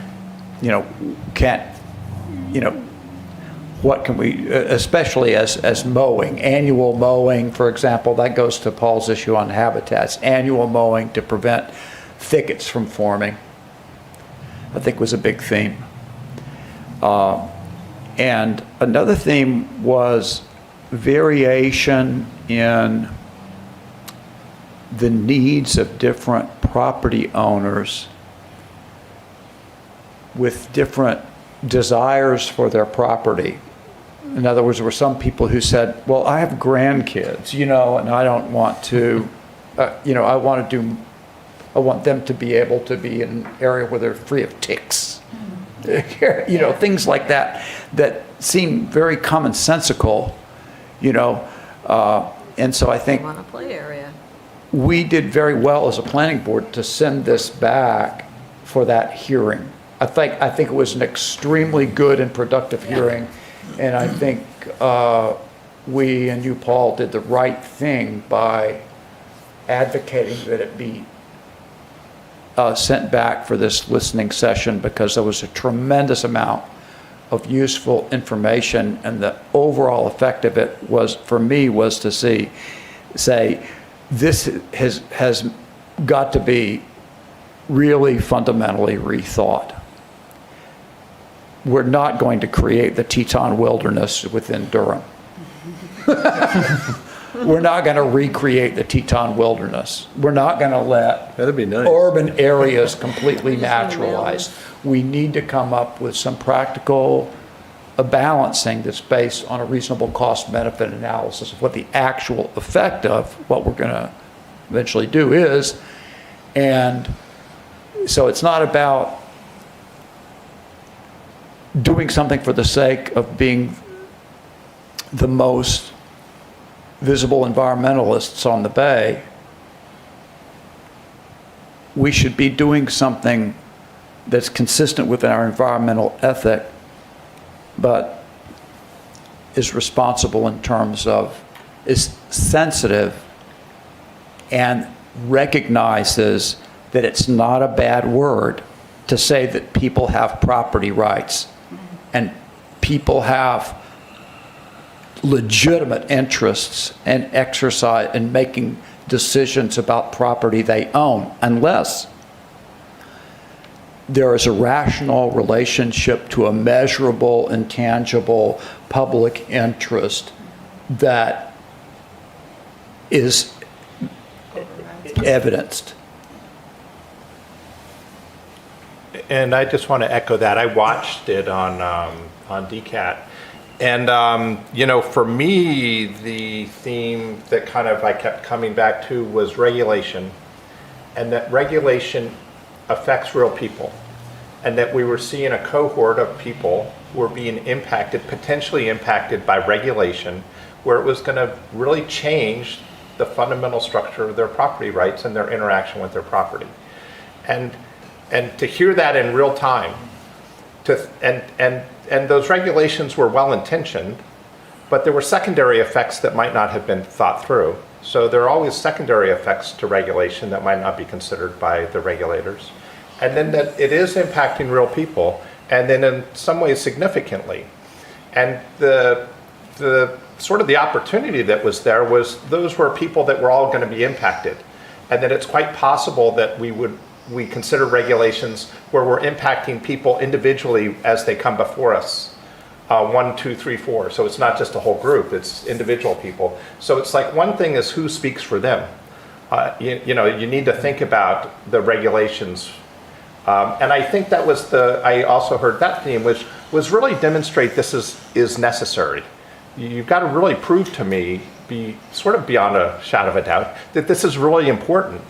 When other communities are doing something totally different, and that this additional setback and this additional, you know, land that's going to be allocated is critical. You know, like that's important. So, you know, regulation impacts real people. When you're touching people's property and you're touching their lives, and I would say when you're touching their wallets, for me, I now think very deeply about how that's going to take place, and is it critical that that takes place? Because on the other end of that is someone that's going to be impacted. So to hear that vocally across so many different lines was important. And I'm also glad that it went, and that everyone had an opportunity to speak to it. I thought it was important. And I listened to it on DCAT as well, or watched it.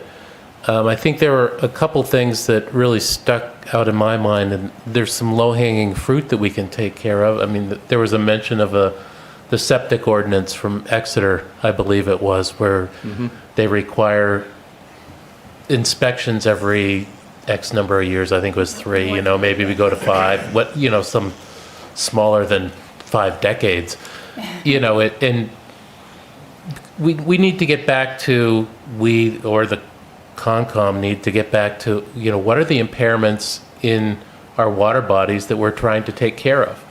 And there was zero mention of what the problem was that they're trying to solve. Zero. And, you know, the impairments, the EPA impairments that are governing our MS4 stuff right now are nitrogen and some phosphorus, so it's nutrients and anoxia. There's some biologicals, E. coli up in Mill Pond, but that's probably going to go away when the dam goes away. So what's really driving this, and then what are the solutions to those particular problems? Because otherwise, the whole wildlife thing is a red herring, as far as I can tell. There's, if you look at the fish and game maps of wildlife in Durham, the real problem is connection from the coast into the interior where all the conserved land is. It's not along the water bodies themselves.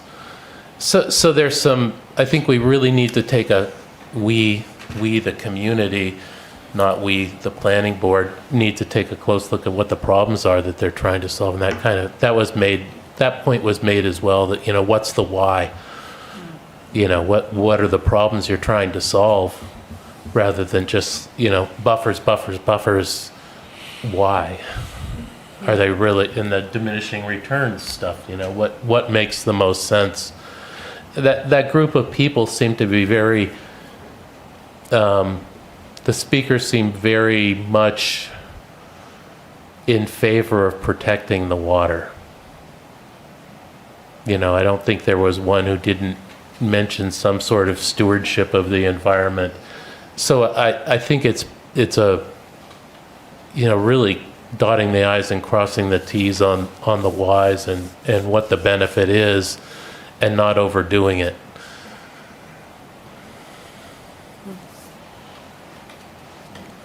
Okay.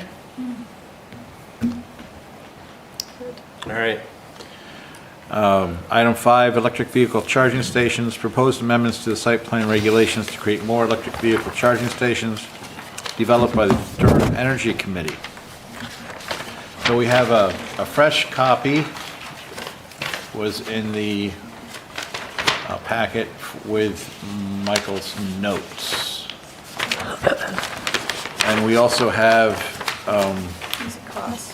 cost estimates. You want me to just run through this real quick? Yeah, let's Yeah, run that through would be that real great. quick first. So this, I started digging into the costs, and of course, there's so many variables that it's hard to nail down. 872 for the cost. So after I looked at a whole bunch of stuff, I kind of arrived at some rounder numbers that I thought were fat and would cover what we're trying to accomplish with this, which is figuring out an order of magnitude of the cost to do it. And so the way I did this was I said the installed, the ready, and the prepared. And obviously installed is 100% ready. Pull your car up, plug it in. Ready is all of that, but missing the fancy charger box on the pedestal outside. But it's got the wire and the breaker and everything. That's ready. And then prepared is just walk in, look at your electrical panel. Is it big enough? And that's really like an electrician staring at it and saying, yeah, it's big enough now, and I can get conduit out the door. That's almost all just labor and sanity check on it. So I then took those numbers, threw them against the percentages, and tried to say like, okay, one of our questions last time was, what would this do to somebody who was trying to build something? And I just went with 10, 20, and 50 required spaces. So that's like, say a 12-unit building, a 20 or 30 unit building, and then something really big.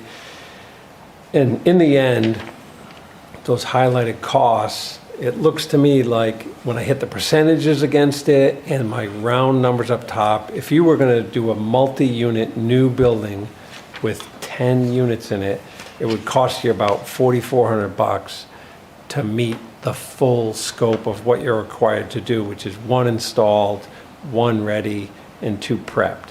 So that gives you a sense of like, okay, I'm going to build a 12-unit building. It's going to cost me $4 to $5 grand. And that, of course, ignores complete chaos outside that you can never really price. If you were doing a 20-unit building, $8 grand. If you're doing a giant one, it might cost you 22. That's just for multi-unit. The other thing that came up was, what about the renovation? And those numbers are down there. I hit them all against every single one of the scenarios. And I think you have 3 to 5,000, 7,000, 18 to 25,000, depending on what you're going on. And then if it's a 20-unit building and it's 100 grand a unit, you're spending 2 million to put this building up, it was landing at like 0.4% of the total cost of the building would be what we'd be adding by requiring this charging thing. For So- those amount of spaces. Yeah. So this was an attempt to say, what's the cost-benefit analysis? And, you know, Peyton, you raised it last time, like, what are we putting on to the developer's lap to do it? And this gives you a sense, somewhere between 5 grand small, 10 grand medium, to 20 grand big. And of course, all of these numbers have not stared at a building and said, here's the reality of it. The prepared is noticeably cheap. All you're really doing is saying, okay, I'm looking at my building and can I get electricity from my panel out to the street some way, somehow? And it's not actually to the street, it's just to the edge of your building is how the ordinance is written. So the prepared isn't that expensive to do, and the ready is almost as expensive as the installed. The only difference is, have you put that $1,000 gizmo on a post? The way the ordinance is written, you still have to bring the wires out there, you gotta get the electrical panel all ready to go.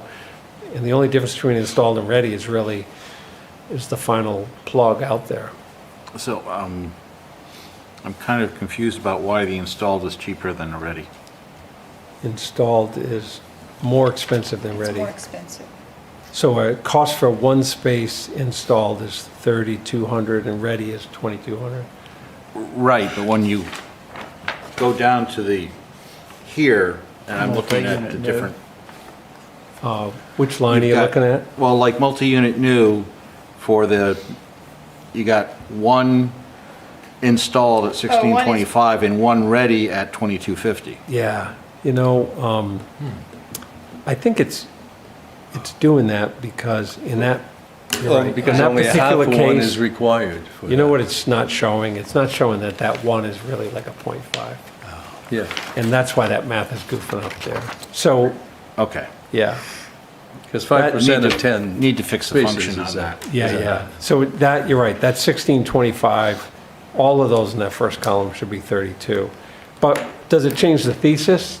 The thesis is still, you know, that particular building, we're gonna add another $1,600, so now you're at 6 grand, you know? And these numbers are all soft. Yeah. But at least we have a model. Yeah, we got a That says model, and we can problem. tweak this all day long, and, yeah. But should we? My sense is on the renovation, only because I've been through a couple of those, that those numbers could be up by a factor of like 4, 5, maybe more. X. Yeah.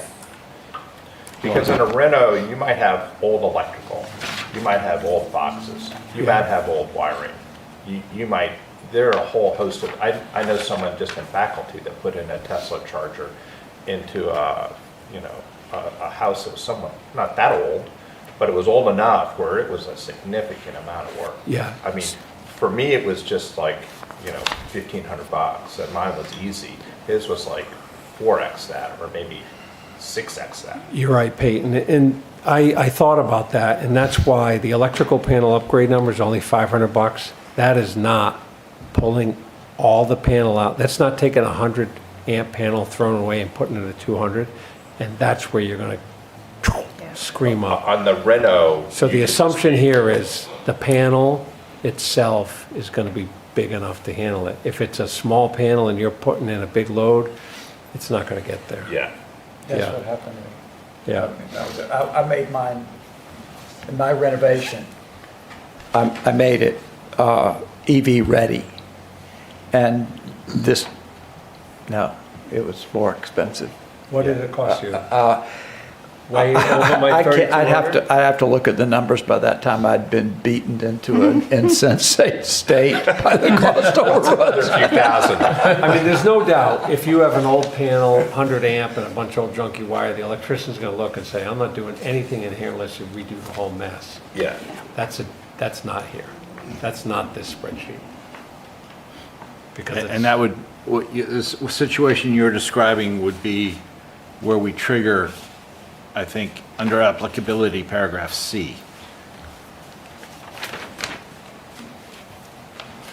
Because if it was just paragraph B, you'd probably be doing the wiring anyway.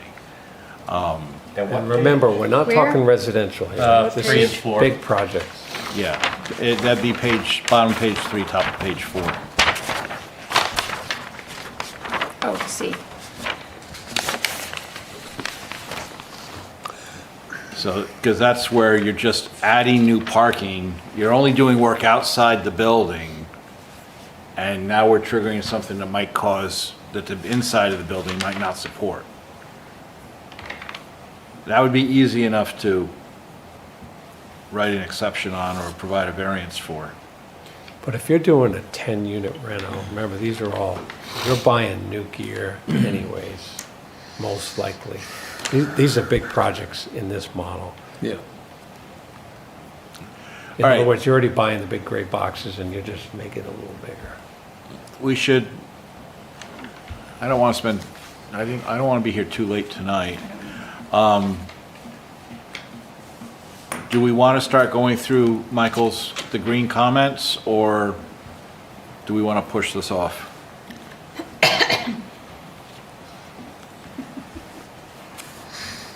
Because I don't think we're going to get through, well, maybe we could get through the whole thing in half an hour. Oh, but I would I suggest, don't think it's so. not just my comments, I'd suggest going page by page Yeah, there's, overall. Well, the real cost here is about the installed. And I think, and I'm arguing this on behalf of the Energy Committee guys because they're not here and they think it's a good thing to do. The real cost is when you go fully installed. So do we as a group think this is the direction we want to go and we don't want to impose too much on it? And we want to kind of have a nod towards really doing this? Or do we want to not do anything like the market answer you were advancing last time? Well, So- I just want to, as the planner, you know, I think this is great to do what you can, but my concern is that with renovation, with B and C, with renovation and new If we're going to go parking through lots- page by Oh, okay. page, don't jump ahead. All right, well, I'm just saying, generally, I think there's a real challenge with precision and what's doable. I mean, did you ask the question about whether or not you think that the market will carry this, or if we have to have something that, we have to have an amendment like it? To wordsmith this and really go after it and decide whether we want to do it or not, are we willing to impose a $500 requirement. cost or a $10,000 cost on a developer? And what's the strategic direction that we all think is worth pursuing? That is sort of where we left the discussion last week. Maybe that was that philosophical aspect of it, but, but I don't consider zoning philosophical. I think it's very specific, but my personal feeling about this whole thing, there's certainly aspects of it I think are good, explaining, you know, what it is, and we have to figure out where it will be allowed, but I really do feel that the market is going to rise to this occasion. Myself, I'm just concerned about these requirements in places that it may not really be of a value, and I do think that the market is going to rise to the occasion for this. And this is just another, you know, this is a change in the way society is going to be transporting themselves there will be a market that will come forward and to fulfill the needs of those things that in a bigger way than what we're seeing now. And I still don't know. I'd have to really, I'm concerned about the requirements of, if you're going to do this, you have to do this. And I just don't know if that's really our place to require something that may be, I mean, it's like when cars first came out, because we didn't have zoning, but it didn't require anybody to put a gas tank, a gas, so you could fill your car up where you parked it. I mean, I think this is just a new technology that is going to be taken over by the marketplace. That's just my thoughts. It's also your philosophy about your role in the government, because there's two aspects. Where you're preventing bad things from happening, arguably that's a piece of the WSOD, that's your role. But where you are trying to actively promote good things to happen, that's a different discussion.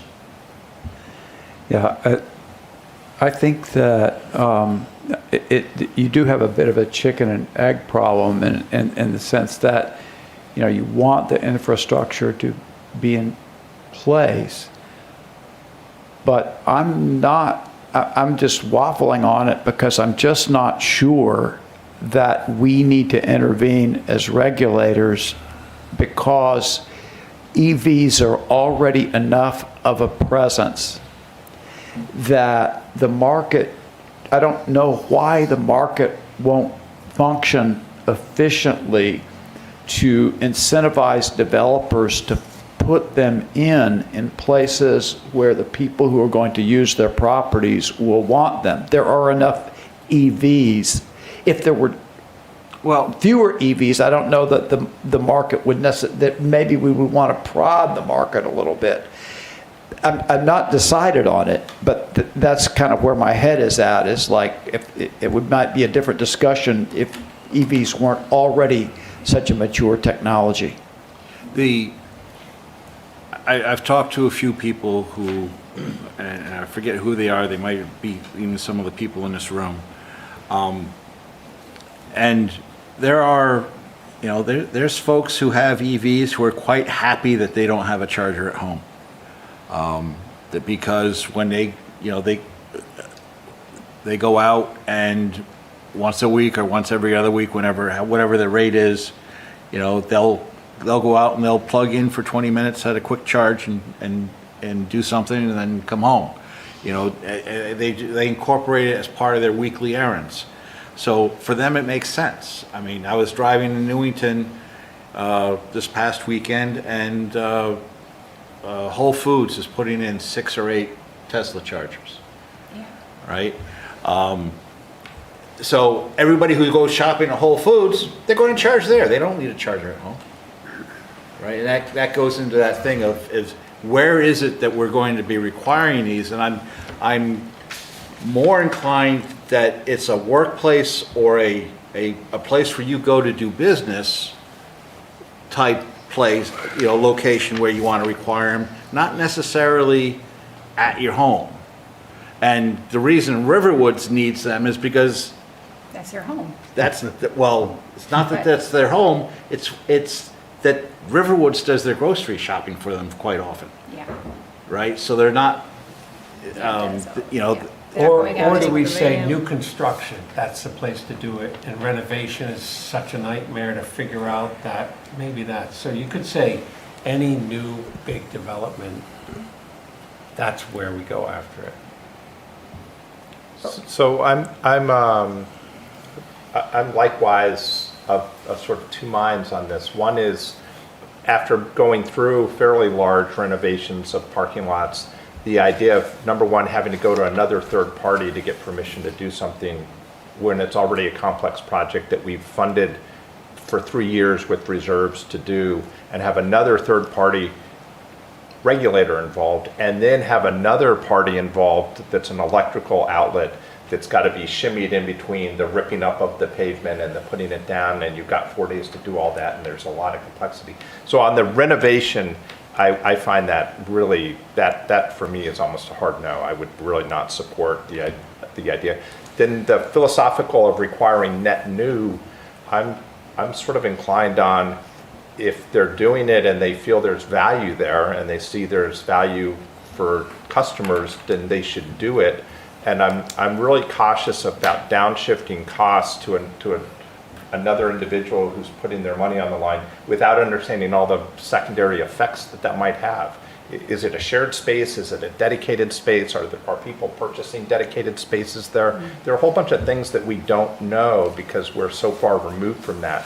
So they're sort of closer to it than we are. So even on the new build, I sort of ask what's the compelling why? I'm not convinced. I'm convinced that the long-term trajectory is that EVs will be dominant, but I'm not compelled to say that the why is mandating that we really require net new builds to do that. If they find value in it, they should do it. But I don't think we should necessarily be, telling them to do that and mandating it and adding additional costs and additional steps. If you are building, you're building. And if the market is picking up, like if they're putting in, who is it that's putting in the units down at Whole Foods? It may not be Whole Foods. It may actually be somebody, I don't know if it's them or if it's, you could have somebody that's coming in to lease that amount of land, say, hey, I want to put up some EVs, come and lease this land. That's a business model that could be beneficial to everybody. And so, the sticky point for me is the requirement to do that. And I'm like, why are we requiring something that I think the market will fill? And it's probably already starting to fill. And I just fear that this won't work as effectively, and I think it could prevent. I think some people could say, oh, maybe the cost isn't that bad that I see on paper, but I don't really know. And I don't want to spend another, $4,000 or whatever. I don't think we should make decisions saying that the cost isn't onerous because we're not the developer. It's that requirement. Now, as to, the sizing and what they should look like, if somebody wants to put some in, I think, and where it's going to go and the regulation of it, yes, we need to have specifics about what it should look like for safety and for how it should look, fit into the overall, but requiring it, I just think, what's the next step? To require a new building to have solar panels? In a house? I mean, this is, I think it's overreach for government, in my opinion. I think it's just overreach to require this. And I don't think that by saying that, I don't think that says, oh, I don't value the environment, because I do, but I do very much so. But I don't think that the requirement is concerning to me. Another good reason to regulate, I think, is because you don't want someone externalizing costs onto the community or the society, by failing to put in economic inputs that then result in greater costs to the community. I just don't think that's present here. I think the market's efficient, but if someone could tell me how it's going to hurt Durham not to require these, I think we'd be hard pressed to articulate or quantify that. But I'm open-minded if there's some negative effect for not doing it, that's a reason, but I just don't see it.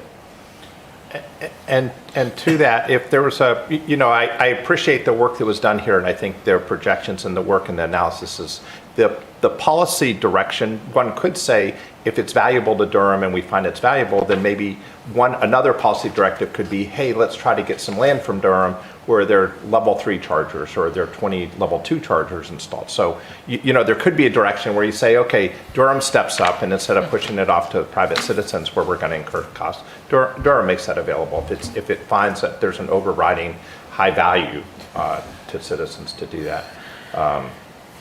But yeah, for me, the pushing down of the costs in an uncertain secondary effects are unknown, there's not enough why there for me.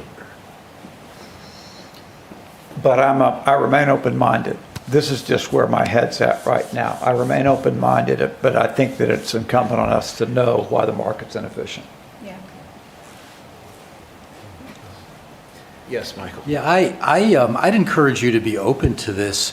I think this is really consistent with Durham's values, and the town has done a tremendous amount with all of these issues: energy, sustainability, waste, waste management. In so many ways, agriculture. I think this is really consistent with the community's values. But I would, and I also think that I think it's appropriate for a community like Durham, a municipality, to require affirmatively certain positive things. I mean, the building code is filled with stuff, the energy code, that is not preventing bad things, but is encouraging good things at hopefully minimal cost. So I would encourage you to really be open to this and give a little bit of deference also to the wisdom of the Energy Committee, but to really start modestly, and start where there's no question. I think parking lots that are being redone is very difficult. Building renovations are very difficult. But why don't you start simply, and wherever there's new parking spaces for a commercial or multifamily project, new spaces, some percent of them have to be, make it a modest percent, that you need new stations. What I'm going to do, I took some notes. It sounds like, renovations are probably going to be out. I think we need to determine, before we start going through this page by page, that we need to determine exactly where we're going to be requiring these. And I'm with the group that I'd prefer to be encouraging them as opposed to requiring them.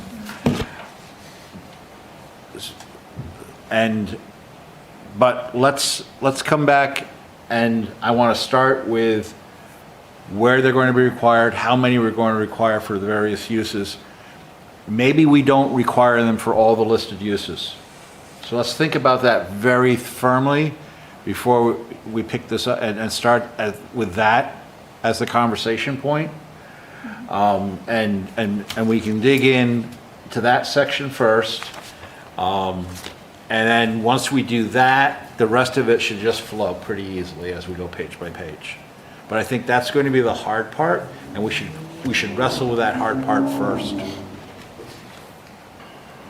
I really agree with that. I mean, I really agree with that we should think about, because it's the use that's going to really create sort of the policy effect, residential, or, we don't want people to set up new business, we want tenants at businesses to be able to employ people who have EVs, et cetera. Yeah. Okay. Anyone else? So Paul, can I ask about the agenda for your next meeting is in 2 weeks? Yes. And we have 3 items on it. We have a 2-lot subdivision on Jenkins Court, a 3-lot subdivision on Dame Road. We have Riverwoods, and Riverwoods is not going to be ready for final action because there's water issues that Public Works is communicating to them. So that's not going to be ready. And then I think we can handle one other thing, say the electric vehicle charging or conservation subdivision presentation. Do you want to add a 4th thing? I think those 3 won't be that heavy. Let's, I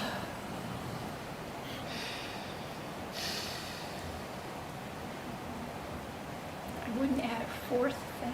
Well, we have two new things and Riverwoods. I really think right now the most important thing to the town is us reworking the conservation subdivision. And I don't want to keep pushing that off. And that's one thing. that's a big thing. Well, I Well, was it- going to give a PowerPoint about that, just with that, I think that'd be useful, and, Yeah. that won't take long. Yeah, I mean, let's schedule that. And because I know you're not happy with the direction we were leading.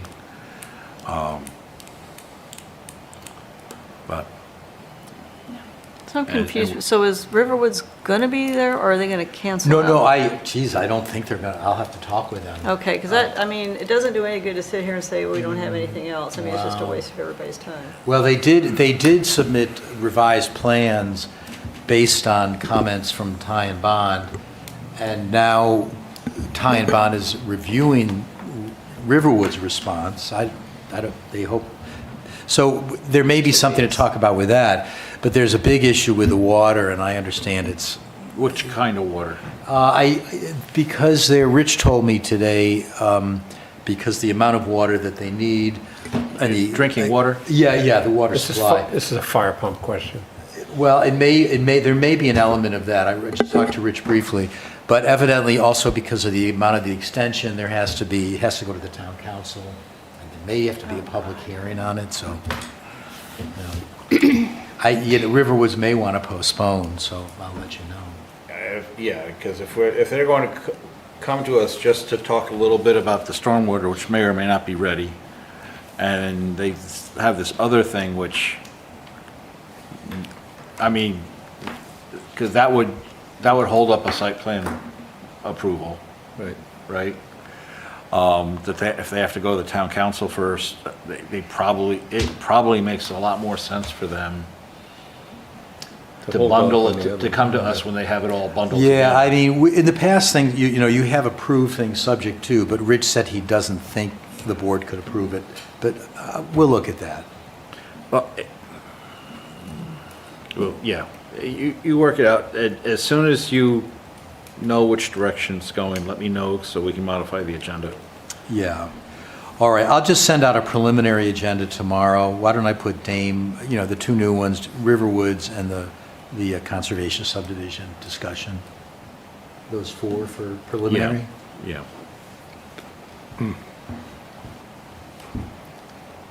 And if Riverwoods ends up pushing, I would like to put the extra time into continuing the review of the conservation subdivision, but I think we all are going to need fresh copies of what was left. Yeah, I of would the suggest, draft. it would be best if I can give a presentation on the 12th, and then after that, I can give you something for a subsequent, maybe the December meeting, something to talk about. It'd be hard for me to have anything in writing for 2 weeks. Is that because you're just looking for feedback from the presentation? Well, I think it'd be easier step by step. And for me to give you something in writing, it's going to take some time. I mean, I could certainly have it for the following meeting, December 10th. I'd be happy, that would be good, I'd be happy to do that. Well, I'm just talking about the draft that we had just finished working on. Well, I really recommend not working off the current conservation subdivision, but starting with something fresh. This is the philosophical divide that we're trying to resolve, and you want to do your presentation to Well, resolve that, or... I think it'd be helpful to give there's an educational factor, but what is a conservation subdivision about? And we haven't really talked about that. And you've had very few over the years to really get familiar with it. But I would recommend that I give you a PowerPoint in 2 weeks, and then I can certainly give you some kind of draft to look at the December 10th meeting. I think it All makes right. sense. We Sounds were good. kind of struggling to get our arms around the last version. Yeah, Sorry? We were struggling to get our arms around the last version, and I wouldn't want to go right back into that. Let me give you a draft for December 10th, and you see what you think. okay. All right, well, if Riverwoods isn't going to show up, then we'll have to pick up the EV Okay, discussion. that sounds good, yeah.